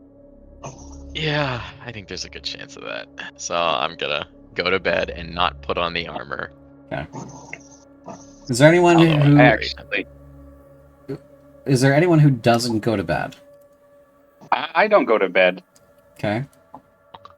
I will make sure that Cinder goes to bed. Okay, so Cinder, on whatever shenanigan you're about to go on, you have Amelia's company. Amelia can help me. Okay. So Cinder, what are you up to? I need to modify Sergeant Terry's helmet so I can wear it. Okay, so you've got Sergeant Terry's helmet. It's bigger because he was a bigger guy. You need to modify it so that you can wear it. You present this issue to Amelia. Yes. Why do you want to modify it? So it fits on my head. I mean, technically it already fits on your head. And over your head. Cinder's going to point to his muzzle.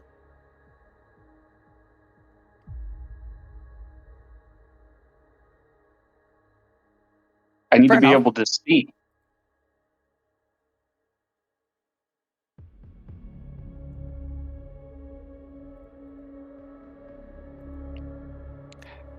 And why have you decided to make it a now problem and not a tomorrow problem? Because tomorrow we might be in combat, and I should always wear my helmet.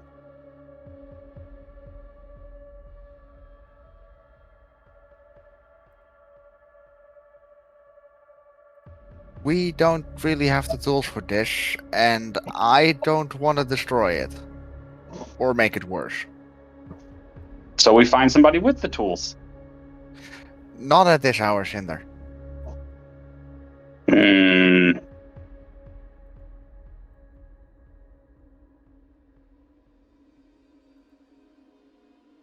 I will help you tomorrow to find someone that can modify this for you.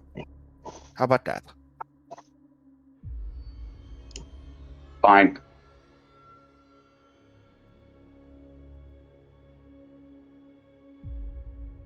Attaboy. How stealthy am I? Well, Let's see. let's see here. You have a stealth of +2. I'm going to try to actively stealth away from Amelia in front of her. Okay, so go ahead and roll a stealth check at disadvantage.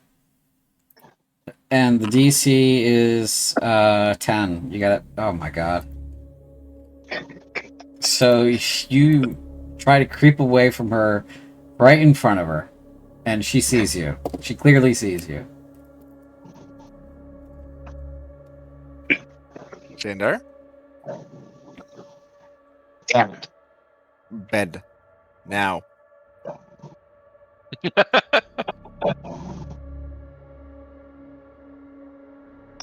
I'll go off to bed. Alright. And with that, all of you go to bed. The following morning. If I can get... Oop. Can I get time to move forward in sufficient fashion? Okay. It is the 25th of Crozius. You guys are sitting around the meeting table.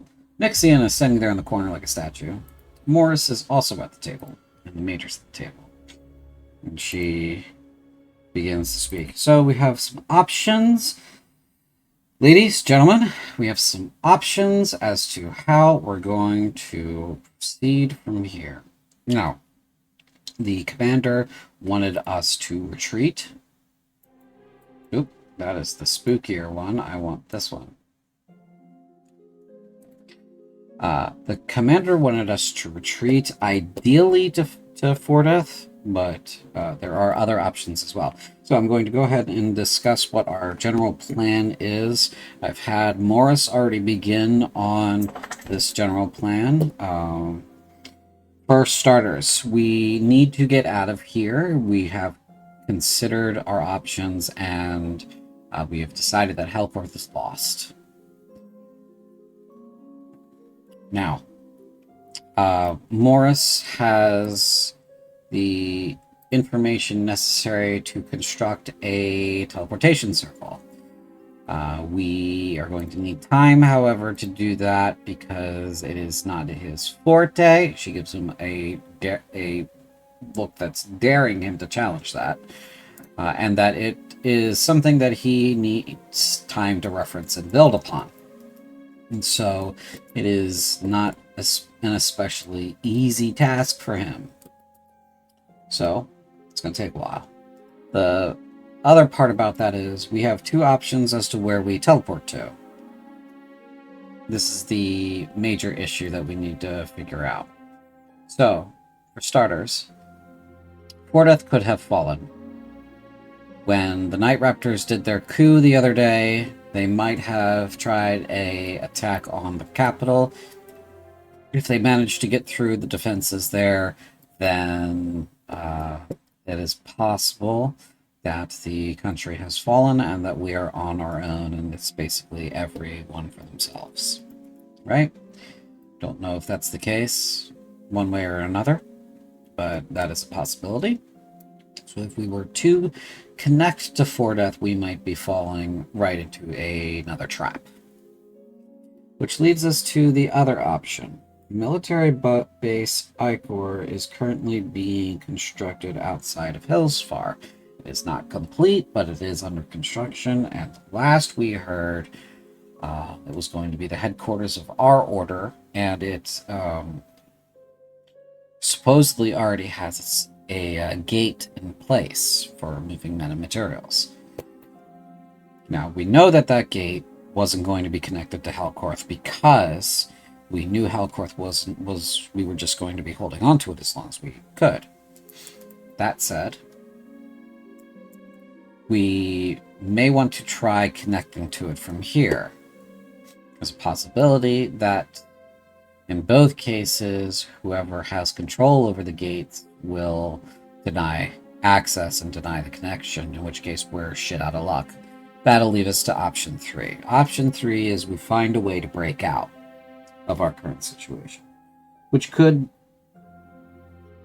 come from the ducal forces that get really lucky.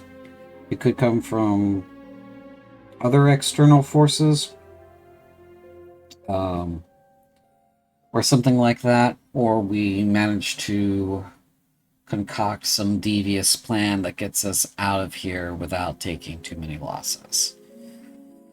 Any plan that is a breakout plan consigns some of us to a grisly death. So, and then there's the fourth secret option. The fourth secret option is we stay here and we fight as long as we're able. We try to take as many of the bastards with us as possible. So those are the options that we have right now. Now, I have decided upon, and then she will decide upon whatever you guys democratically choose amongst you. So please discuss and make your arguments as to which option you want to pursue.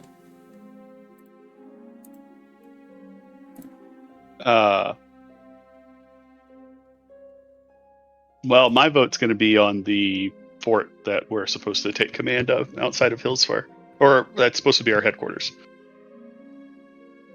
I mean, if Fortith has fallen, then everything's over anyway. I want to go to Fortith.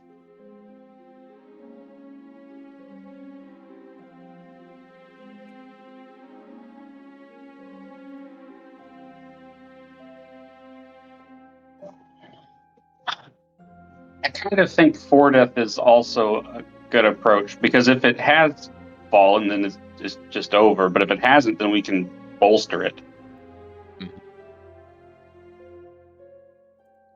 Well, okay, here's my thinking. We know they had an existing connection to Fortith. I get that the over-under on that could be up or it could have fallen. If it's fallen, we're dead. If it hasn't fallen, and we still think they made the attack, Fortith is not going to accept new connections from here. The camp outside Hillsfar might.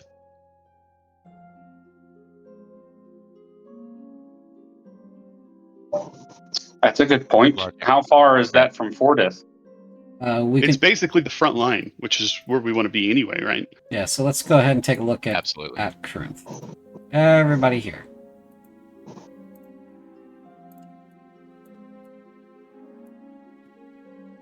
Let's see. Okay, now I got everybody. So Hillsfar is here. Got to refresh.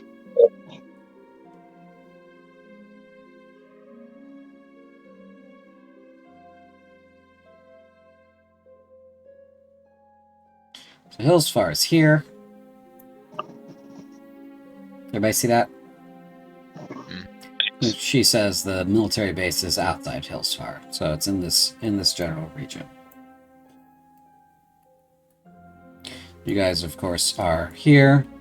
Note that it is just your token, surrounded by all the enemy tokens.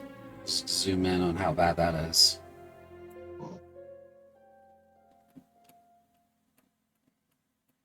Yeah, I'm kind of leaning towards Fortith now.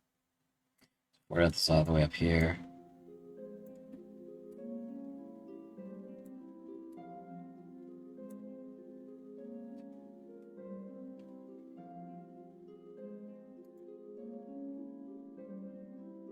It'd be nice if there was a safer fort outside of Fordeth that maybe we could hit up first.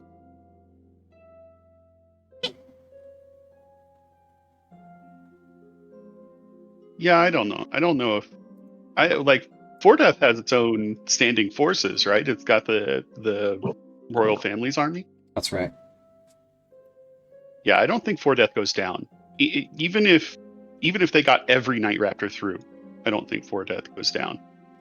And they couldn't have, because they needed to turn on the standing forces that were still here.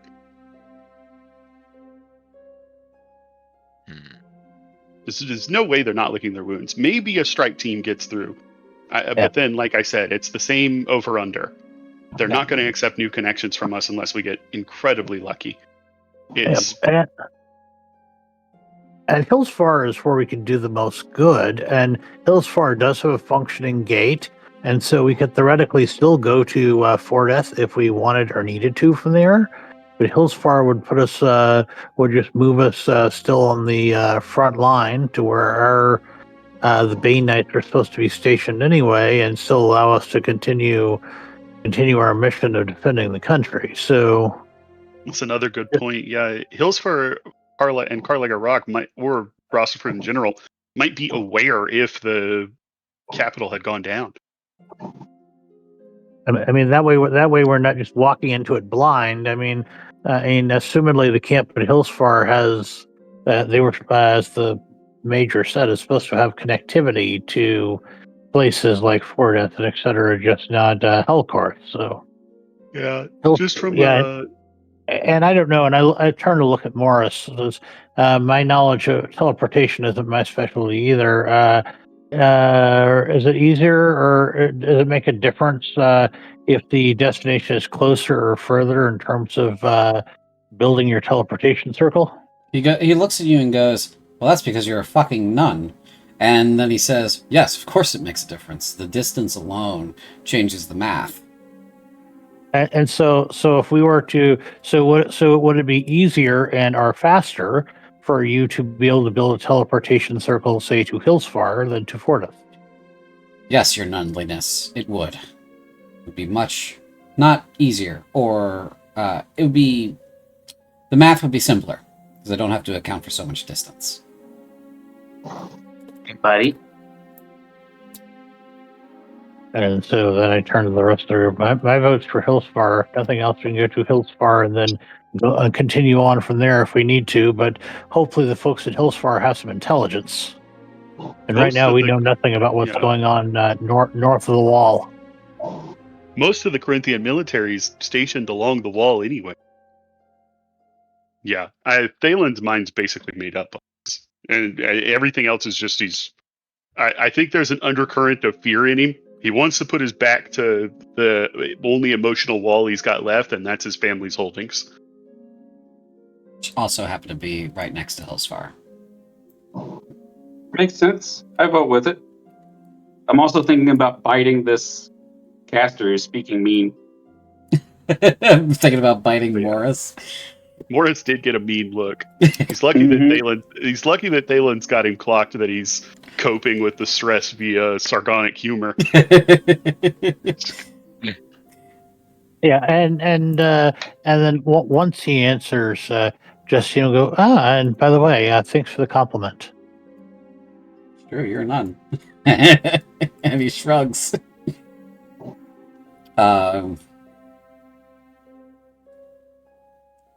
Okay. Yeah. So, Raven, do you have a vote?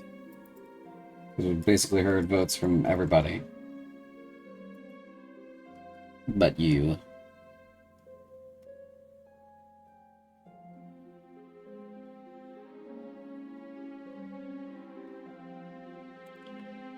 Raven. Can you hear us? Hear us. It's my best echo.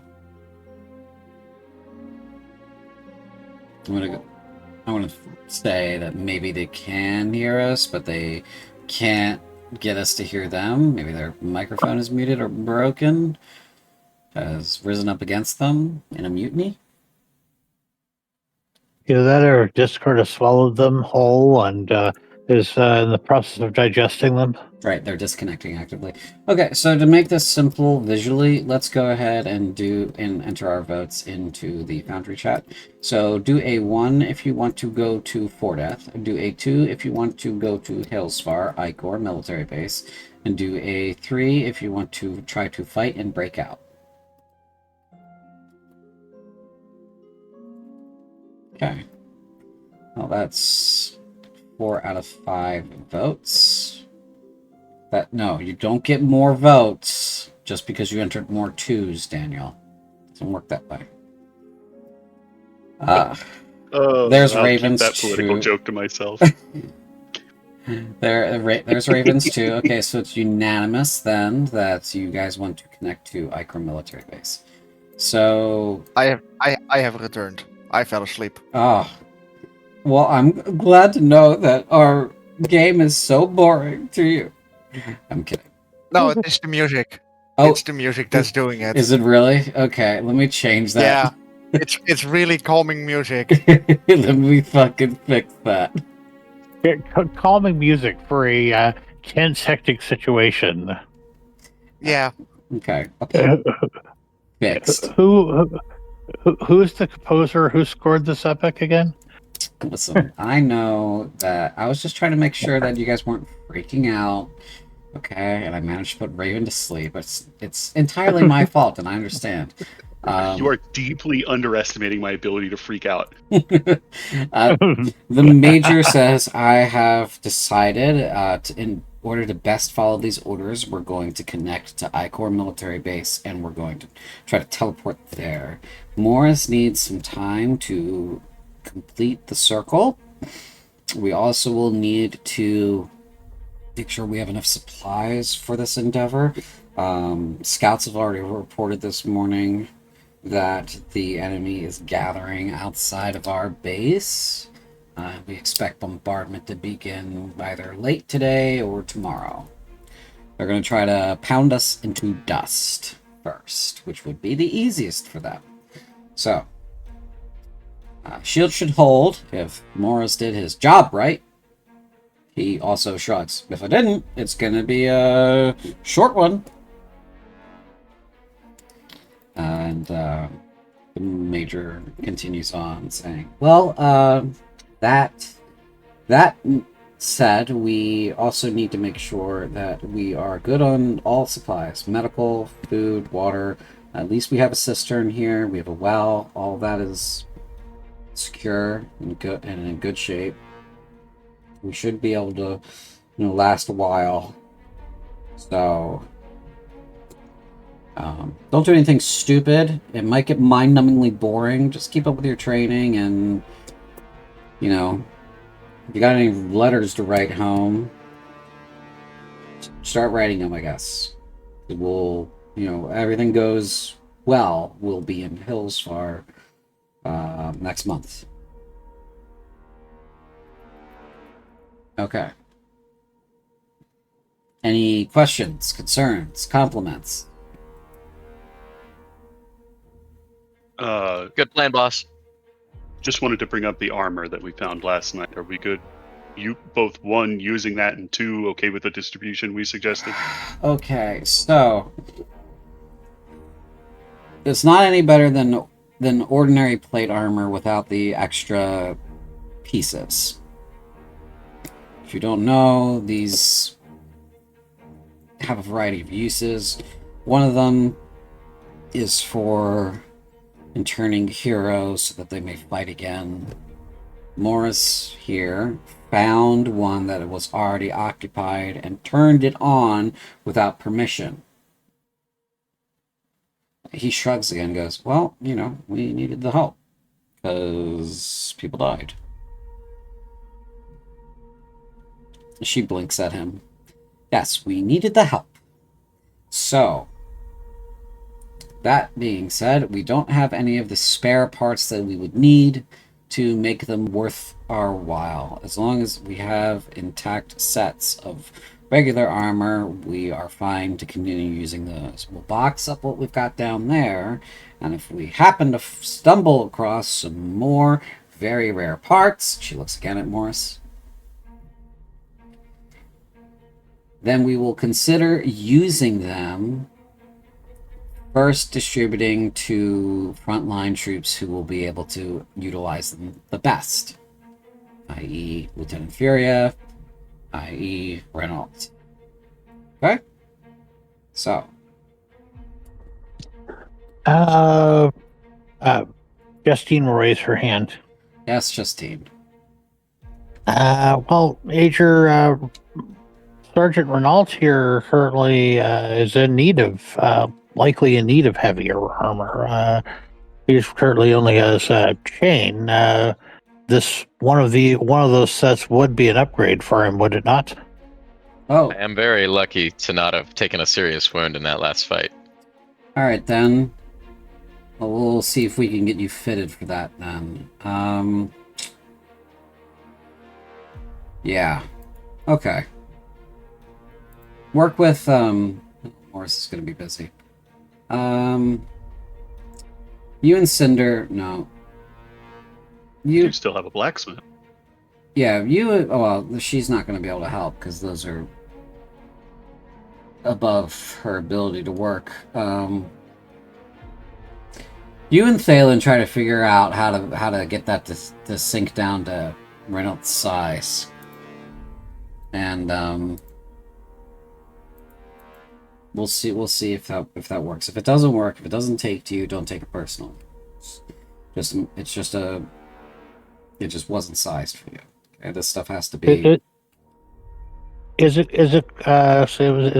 closer to my size than Renault's? Absolutely not. She looks at you and goes, "No, absolutely not." For starters, When you say synced, go ahead. For starters, you have spells, right? You can use magic. Yes, ma'am. Infinitely more valuable than you being on the front line. Yes, ma'am. I can get 40 Renault. 400 Renault. Oh. It's not personal, you know. You could pat his shoulder again. It's not personal, but I can get 400 guys like Renault and Thalen, and I might get one of you. You are much more valuable hurling spells and doing that shit than you are up close and personal getting your teeth kicked in. Yes, ma'am. Yeah. No, I was only asking because I currently have plate, and if regular plate would be easier to adjust to Renault's size, then if the other armor was closer to my size, then we could swap, and it might make the process for Renault easier. I mean, it would. The armor is kind of built for one person, whoever wore it originally, and then it has to be retooled down or up to whoever it's going to be wearing it next. That's true for most sets of armor. The difference is a regular blacksmith can't work on Magitech armor because it has moving parts that are generally beyond the skills of a regular blacksmith. Your set of plate, however, is not going to be beyond the skills of a regular blacksmith. So if you want to donate him your suit, that is your choice. It is yours.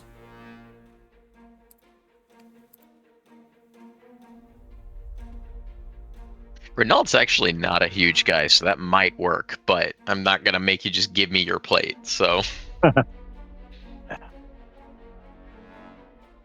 Yeah, it was only it was if that would make the other process easier, but No, we need a specialist to get those to work, and we need specific materials to get those to work. We need spell stones, and we need specially cut and enchanted gems. Luckily, the power units are the batteries, the Magitech batteries are charged for them, so that's not a problem. But we need very special parts to get them to work, to make them worth their while. And without those parts, it is a pain in the ass to get them on someone. Because it's not going to just sink down to your size. Hell, if we had the special parts, we could throw a suit on Cinder and he'd be a little wrecking ball. She looks at Cinder. Cinder flexes. Go ahead and make a con save for me. Nope. Hold Cinder on. pulls a muscle. Now, Cinder still has an internal injury, and so the question is, does Cinder pass out or worse? I'm assuming. Hold on. I went to make a con save, and Foundry said something went wrong, so it's reloading. Even Foundry knows that something bad is about to happen. No, don't make me pass out. Not in front of all the guys. Can you roll it for me? Yes, sir, I certainly can. Let me do that. Use your con save. 13. Okay. You don't pass out because it requires a 12. You're Yes. okay. You're okay.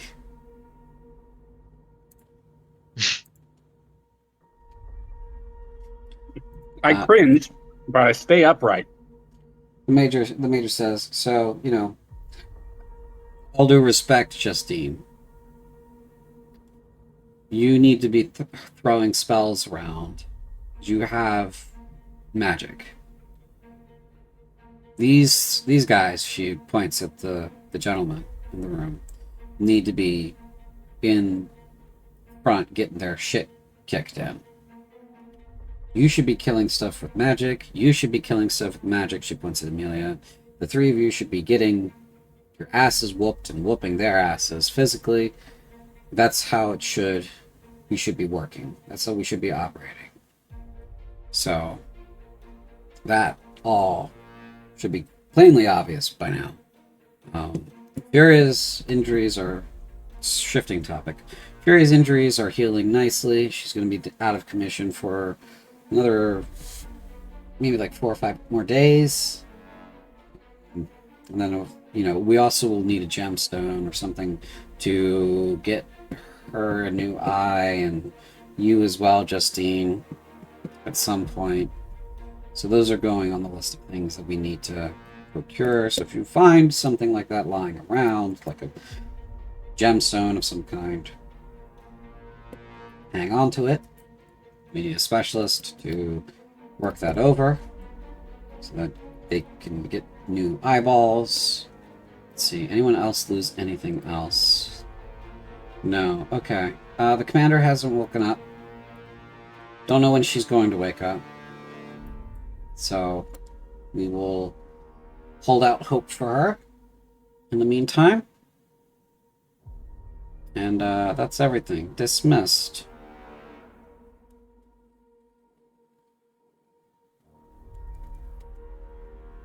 And she dismisses you guys from the meeting. All right. How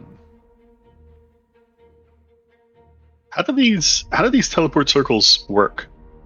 Are we talking like it's going to open a portal, or like we jump groups at a time? Are you asking like Morris that?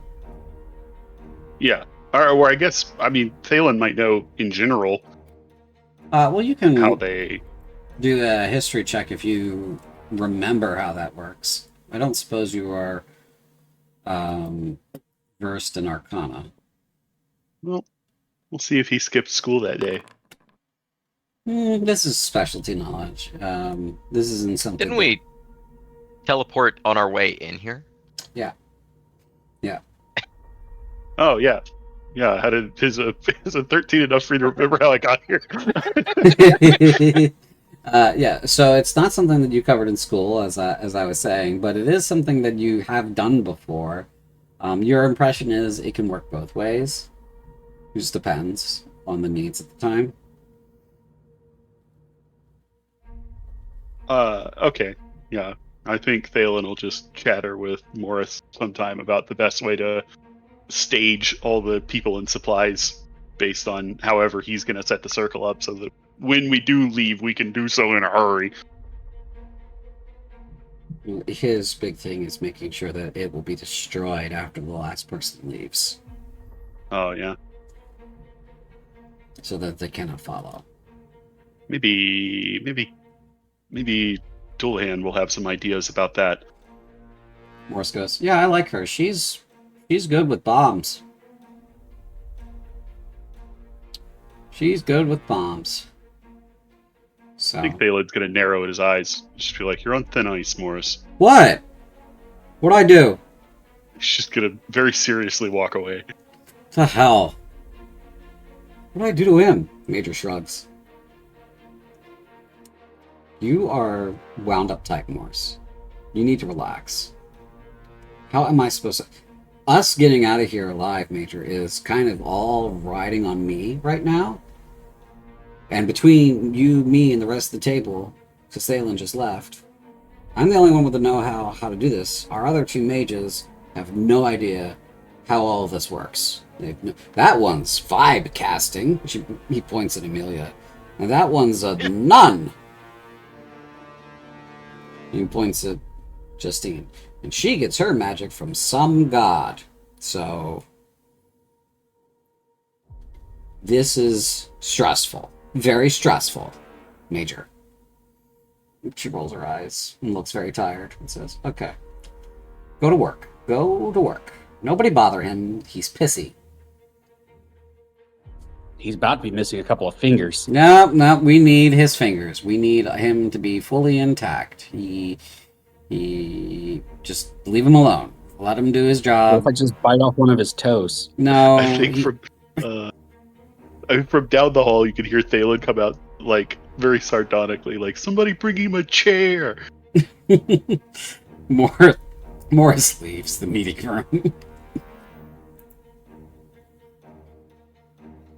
Renault is gonna go try on a set of armor and see if it fits. Okay. I will help. Yeah. You guys go down. I made Renault my size, which I'm not the biggest dude anyway. I'm like 5'7", so like. Okay. Renault's my size. You Oh, go. I thought Renault was tall. Where did I get that from? No. You go down. Yeah, everyone's tall compared to Cinder. I think it's just that psychologically every paladin is Captain America in my head. I So- see. Yeah, Justine's the tall one. She's like 6'2". Oh. That's because she's got that caconite blood in her, so she's big. Yep. Yeah. That's why I was wondering, would she be closer to the size of the armor than Renault would? No, I mean, even just in general, armor has to be fitted to the person. Like, this isn't a simple, like, oh, I found this armor in a chest, and let me go put it on. That's not how it works at all. There's a 99% chance it's just not going to fucking fit you. But yeah, like, you go down there to the boxes, gentlemen. You stand there. So you're telling me we get a D100 every time we find armor? Yeah, sure. If you want to make it that suck, you go down there to the boxes. Renault, you look at that. You look in that box. You look in the other box. Hmm. Been miraculously fit. You wanna try to get in that armor? Oh, absolutely. I'm a squirm on in there. Swerve on in there. Yeah. Of course, you take off your current armor, right? Yeah, Okay. absolutely. So you're in your base uniform. You kind of lie down in Uh-huh. it. I'm curious how this will work with the big metal boot, but I don't know. Yeah. It might. Yeah. So it's kind of like a shaped like a man but open, right? It's kind of asking you to lie down in it. So you lie down in it, and you find that while you're kind of close, you're not tall enough for starters. You're probably missing like 2-3 inches at least, and a little bit of length in the arms as well. And are both of them the same size? No, the other one is a different size entirely. It's much smaller than you. Oh, jeez. Much So- smaller than me. I would have went with them, and I would probably try the one that's slightly too big for Renault. Hmm. I'm curious. So hang on. There's one that's way smaller than me. What size is it? Is it like for a kid? No, it's...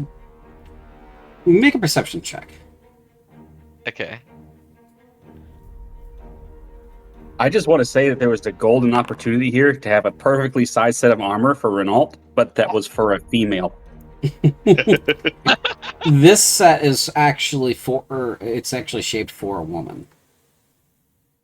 Oh, maybe it'll fit Furia, and or at it's- least take less adjusting. And it's about like Yes.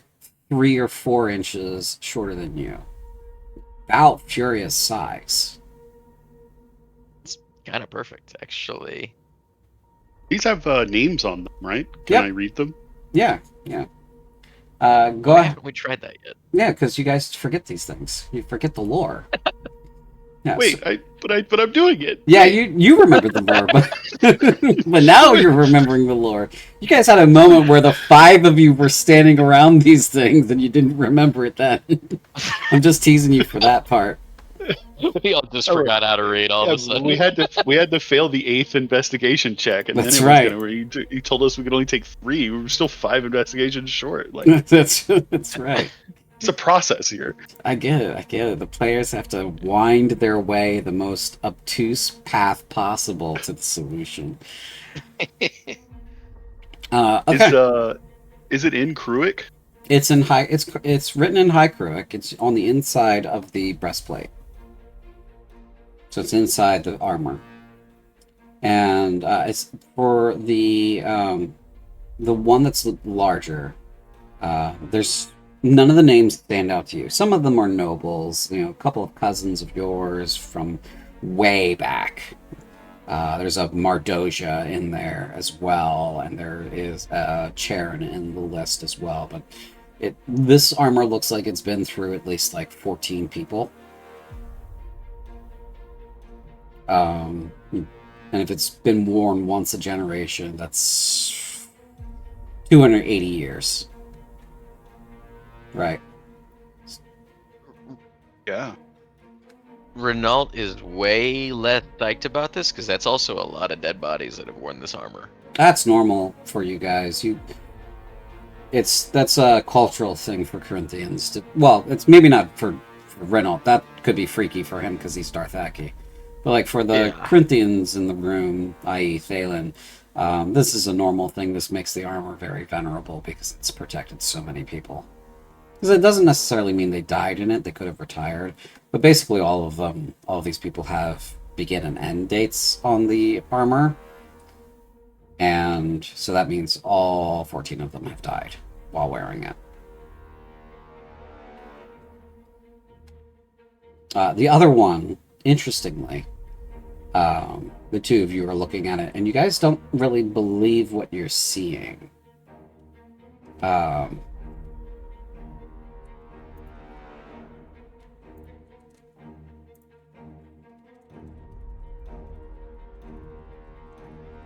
Okay, worst cliffhanger ever. No, I'm just sending them the information, not you. Not the rest of you. They can do with it what they want. Oh, On behalf of the viewers, I would like to express my conniption. Mm-hmm. Go ahead and express your conniption.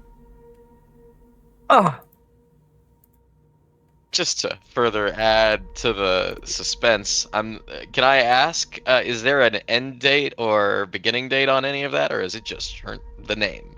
It is just the name.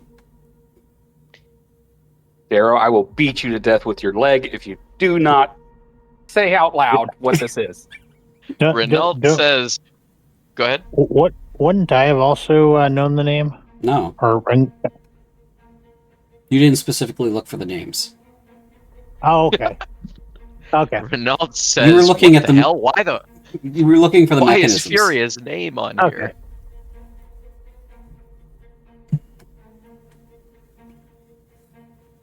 Surprised Pikachu face. How old were these boxes? Well, the other one's like 280 years old. Is this the only name in this one? No, there are a couple of women before that. There's maybe, a similar number of women before that. What's the date on the name before Furious? The date before the name on Furious ends in 10/31.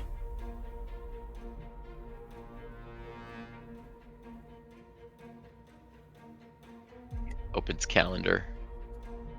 It was about Mine's 19 gone. years. 19 years ago. The calendar's acting fucky-wucky. That's all. Which is about how old Furia is, right? Off the top of my head. Furia was born in. Let's see. I usually know this on the top of my head, but my brain's giving a fart right now. So.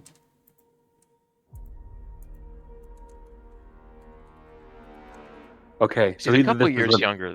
Furia was born in 1032. She was born the year after. This is either family armor or she's immortal. Well, there's always insane coincidence. Or she's reincarnated. You're not there. I was supposed to be there because I was trying on the one that was a few inches too tall for Renault, and you haven't told me if it fits yet. Oh, Oh, yeah, you- I thought Justine was in the room with it. Oh, I didn't realize Justine was in the room with you guys the whole time. No, the other one doesn't fit you. Okay.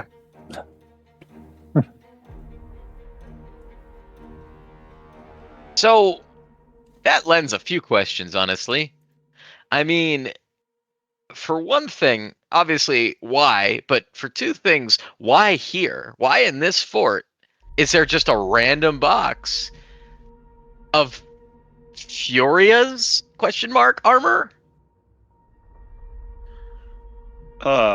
Is there anything written on the boxes that this armor is in? No. What about the rest of the items in this store? Can I draw any conclusions from them? Like, is this just the most bog standard storeroom, or is this a room that hasn't been opened for an indeterminate amount of time? This is a fairly bog standard storeroom. Now that you're scrutinizing the actual boxes, the ones in here that aren't these three boxes are maybe fresh in comparison. These are real old.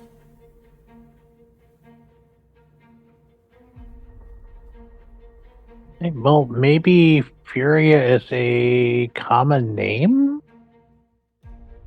among her people. Like I said, or it would have to be a Corinthian. I mean, insane coincidence is still on the table. The question isn't if that's an option. The question is, what else is an option? Well, I mean, Immortal? Furia herself wasn't originally a Corinthian, right? At the risk of her tearing my head off, I'm curious enough to ask her. She's from south. She's from the south. She's Cheyenne, like Raven, like Amelia. Yes. What this was armor that they were going to put on somebody that they wanted to survive after death. Maybe Furia was just useful enough that was their thought. This armor is revered. It's been passed down from person to person. It's not just an idle thought. But Furia was born after the date on here. Sure, doesn't mean they weren't planning to use her for this when she started proving herself as a soldier. And they knew exactly how tall she would be and how wide she would be for the armor to fit. And they knew exactly what she would be named before she was even born. The spot that these boxes were sitting, I'm assuming there's like an outline on the floor. They've been there so long. There actually isn't. Yeah, my thought is that this was allocated recently. Her name was carved into it recently, expecting her death. Someone smarter than me look at the inscription. Someone smarter than me look at the inscription and see if there's any oxidation. Because I can't. I'm not smart enough to do it. Somebody present, you mean?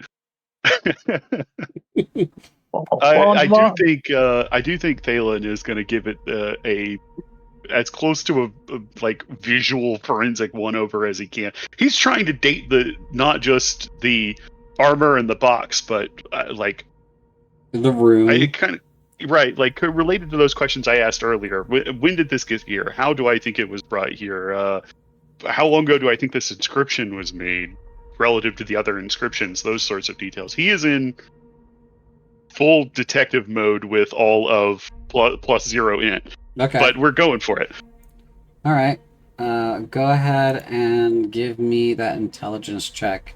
If you would like, you can spend your inspiration for advantage. Can I will give them guidance. Can I connive you into an investigation instead of int? Yeah, I can give like just flat. Yeah, investigation's fine. You can use that and spend your inspiration and also get the guidance. What's guidance? 1d4? 24. Guidance will give you an extra d4. Okay, I'm also going to use a superiority on this. Great.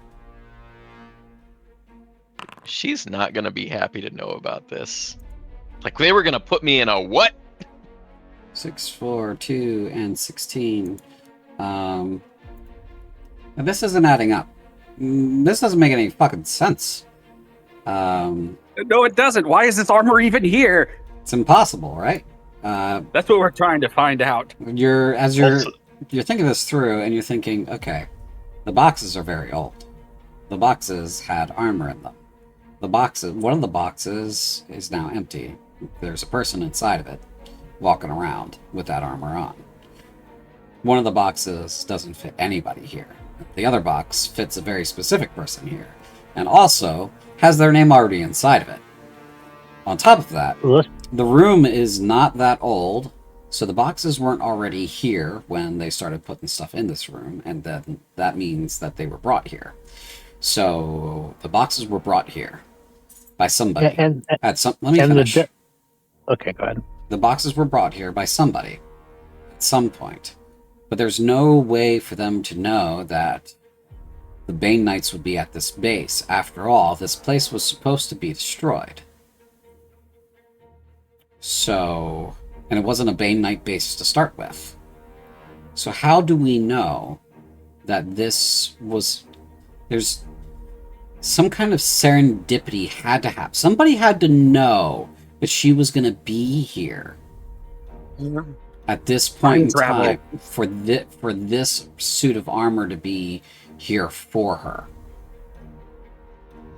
But doesn't also the death date on for the Furia carved in the armor, isn't that before her birth date? No, that's the person beforehand. Okay. That's the woman. Does that name before mean her. anything to us? No, it's just before her? some random woman. I think I'm going to look at Renault knowing all this. And rather than like sharing that conclusion, Thalen's just going to say, I think you go get Major and you get Furia and you bring them both. I agree. I'm going to... My running is very loud because I have a fucking metal boot, but I am going to clonk, clonk, clonk, clonk. All the way to the medical area, and I say, Furia, we need you for a minute. While he's gone, I'm going to explain like what conclusions, or like the insane lack of conclusion to Justine, just so that she's caught up with me. Mm-hmm. Okay. Furia gets out of bed, looks at the commander, and follows you out of the infirmary. Renault. Well, this better be good. Oh, it's not, and that's why you need to see this. We need to get the Major too. There's always something with you. Just trust me, you'd be way more mad if I didn't tell you. So I'm also gonna get the Major. Major, we have a predicament. Can you follow me for a minute? I'll find her somewhere. I hate the way this conversation started, Renault. I really do. Yeah, I don't like it either. She closes her booklet and gets up and follows you. Alright. I'm gonna lead everyone back. I'm gonna have Thalen turn you into paste, Renault, if this is something that doesn't work for me. Okay, you lead And these two back to the basement with the boxes. So, we were looking at the armor we talked to you about, Major, and we realized one of these armors is too small. You know, it fits a woman. And we looked inside, and it has names on it. Mhm. And one of them, and I look at Furia, is yours. The most recent one. She kind of looks like there's like a little cracking sound in her head. She goes, well, that could be anybody. I mean, that's not my actual name. It's just a name you people have given me because it's easier than my actual name. I mean, you guys do the same thing with Amelia. Amelia's not her name.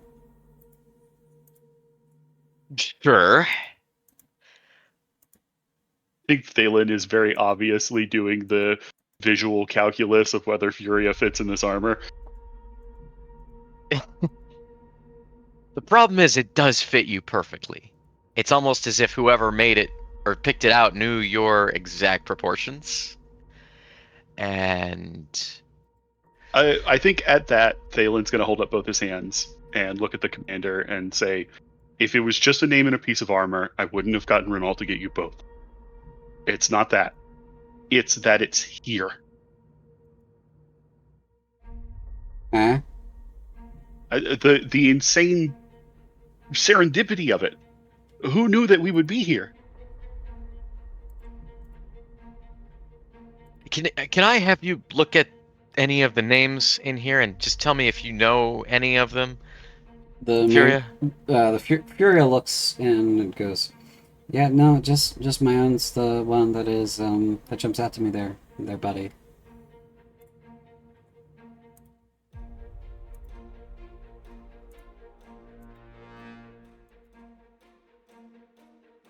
It's magic. I feel like I'm about to get like chewed out for bringing up a false alarm. But It is strange, the Major admits, and says, but I don't think anything here changes at the moment. Nobody can fit in that one.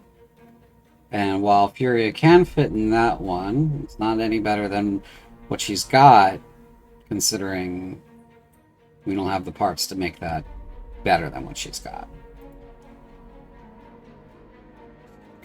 But yes, you've stumbled upon a real mystery, a real mind-boggler.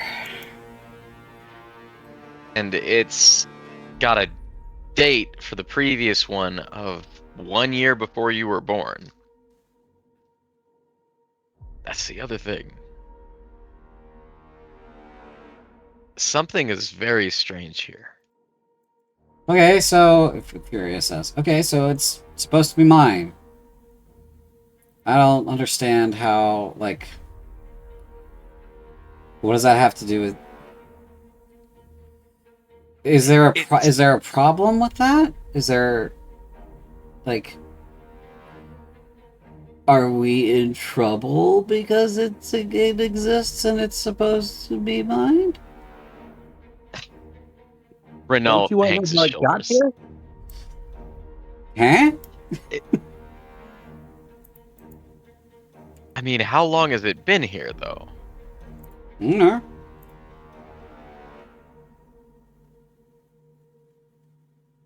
Thalen, you looked like you had an idea of that. What do you think? Can I make an insight on on the commander and Furia? On the Major and Furia? Yeah, if you'd like. Or yeah, the major. They're both covering up time travel. I do feel like Okay. the Major's covering something up. I I feel I've used one superiority today. I'm going to use another one. I've only got one left after this.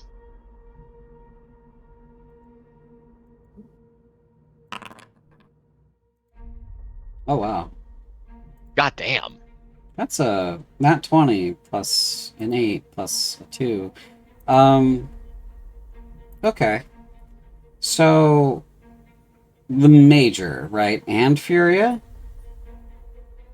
Yeah, there's a moment where their lack of response becomes conspicuous, and Thalen narrows his eyes and is thinking, what is it you don't want me to react to here? Well, Furia is freaking out. She's trying to not react because her training is telling her to not react. Because she's freaking out. That's what I thought would happen. Yeah, she's having a little freak out right now, and she's kind of just shoving it down into the deep dark hole that belongs because she's a soldier. The Major is also she's definitely keeping something from you guys about this. She kind of looks a little bit like a kid caught with her hand in the jar, you know what I mean? Like, she knows something about this. She's just hasn't told you about this. The natural 20, I'm going to go ahead and tell you that, like, she's kind of pissed off that you guys have figured this out. Or at least that you I guys... didn't figure it out. They figured it out. I'm completely innocent in this. She's a little pissed off that you guys have had such a hard-on for this, and you guys have figured out something about it. Like this, she's pissed off about this, and she's definitely been keeping something from you about this, and that much is obvious based on body language and like how she's treating this. And with your natural 20, you could definitely tell that there's something going on that you're just not aware of that she knows.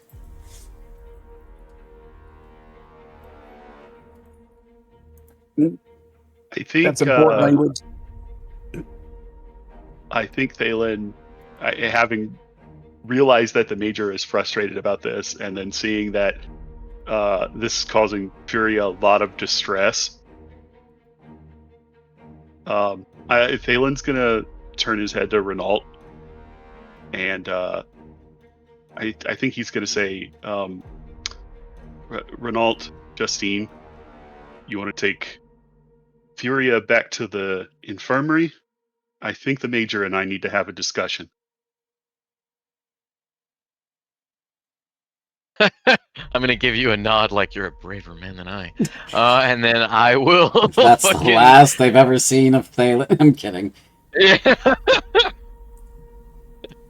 I will nod. All right. Furia, I'm sorry for getting you up out of bed for a nothing burger.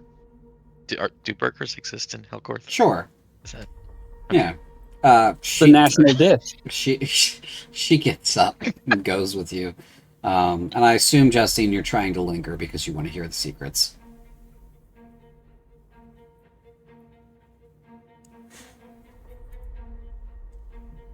Oh, I know when to nope the hell out. Alethana, you are muted if you're saying anything.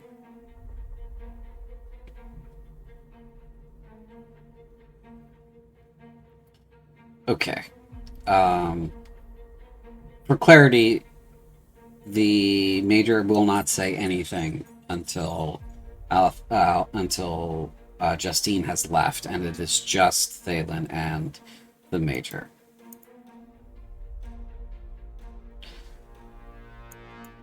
When it's just the two of you, the Major says, "Very presumptuous of you." Major, I don't think you're going to say anything to me, and I'm not going to ask you to do that. I still respect the chain of command. Okay. I didn't put us alone to demand answers. I put us alone to ask you what exactly you want me to do with these 2 boxes, and that's going to get done. And so that you and I can come up with some effective story to tell both Justine, Furia, and Renault about that name. I've got the wherewithal to know that I've stepped in something that's above probably both of our heads. I'm not here to grill you about that. When I gave you that speech about being a patriot, it was true. I want information. I don't need you to give it to me. I'm willing to earn it. Go ahead and make a persuasion check. Ooh, that gave I me think that shivers. one. I think that one's gonna get the last superiority die. That one feels kind of important. Got an inspiration. Do I That was still more have an praise. inspiration? No, you used your inspiration earlier on another check. Yeah. He inspired me. 22 is very good. She says, Talon, it's going to be easier to do that if you know what I know. The other day when we rolled in here, you all were securing the compound, I sent Morris into this building, the shield, and you guys are in the shield generator building, to make sure that this was intact. When he got here, he came across some kind of cloaked person who was leaving these boxes behind. There was a quick exchange of fire, and then the other person was gone. These boxes were left here. He looked inside. He saw that they were empty. The suits were in there, but they were empty. One of them had the stuff that was necessary. The other one had, Fury's name in it. And the middle one was the middle one. These were delivered here for some reason, and the person who was delivering them didn't want to talk about it. So I don't know why it's here. I just know that it is. I know that's for her. I know that there's someone in the other one. And I know what we need to be doing with these. We need to nail them up, close them up, and ship them with us when we go to Icor.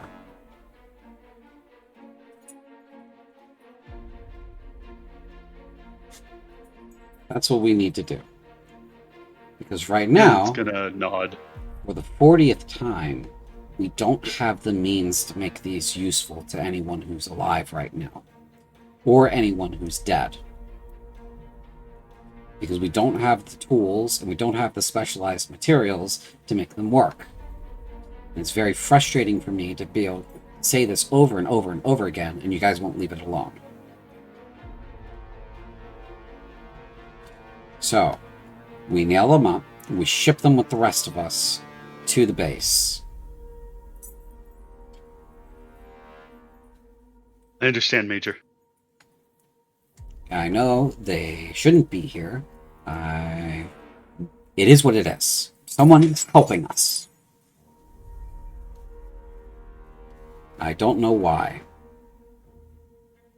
Maybe some connection to Vykatra's disappearance? Maybe the elves? This isn't like them. They don't get involved. And her presence was only going to be as temporary as her family allowed it to be. She's not involved in this. That I'm certain of.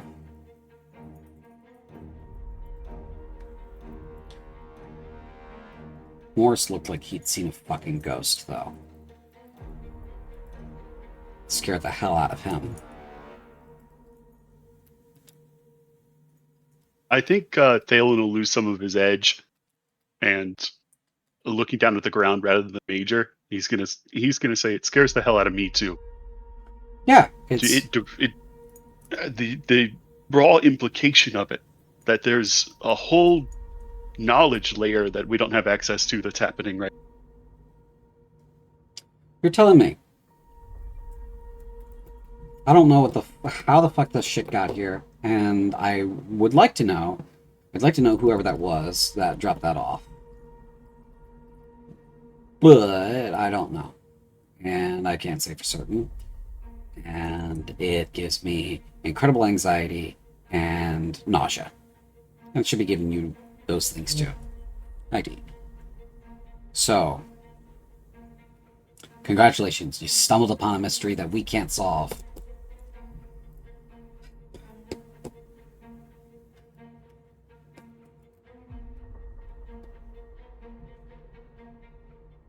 Okay. I'll get these nailed up. Talk to Renault and Justine. I have no idea what to say to Furia.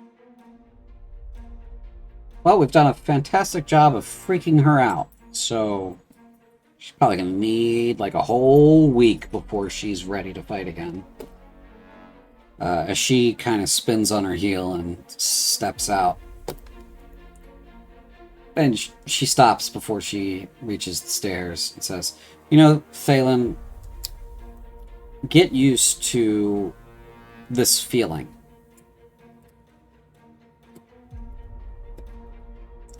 Of being terrified of the things that you know, leading to being terrified of the things that you don't know.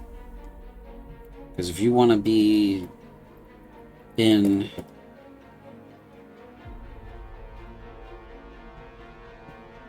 my office,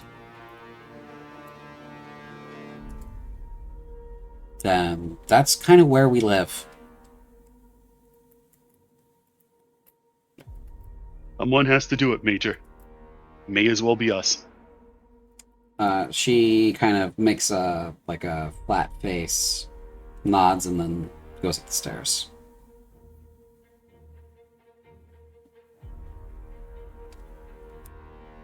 And I think that's where we'll call our session for the evening. It is 10 o'clock, and we've been playing for quite a while.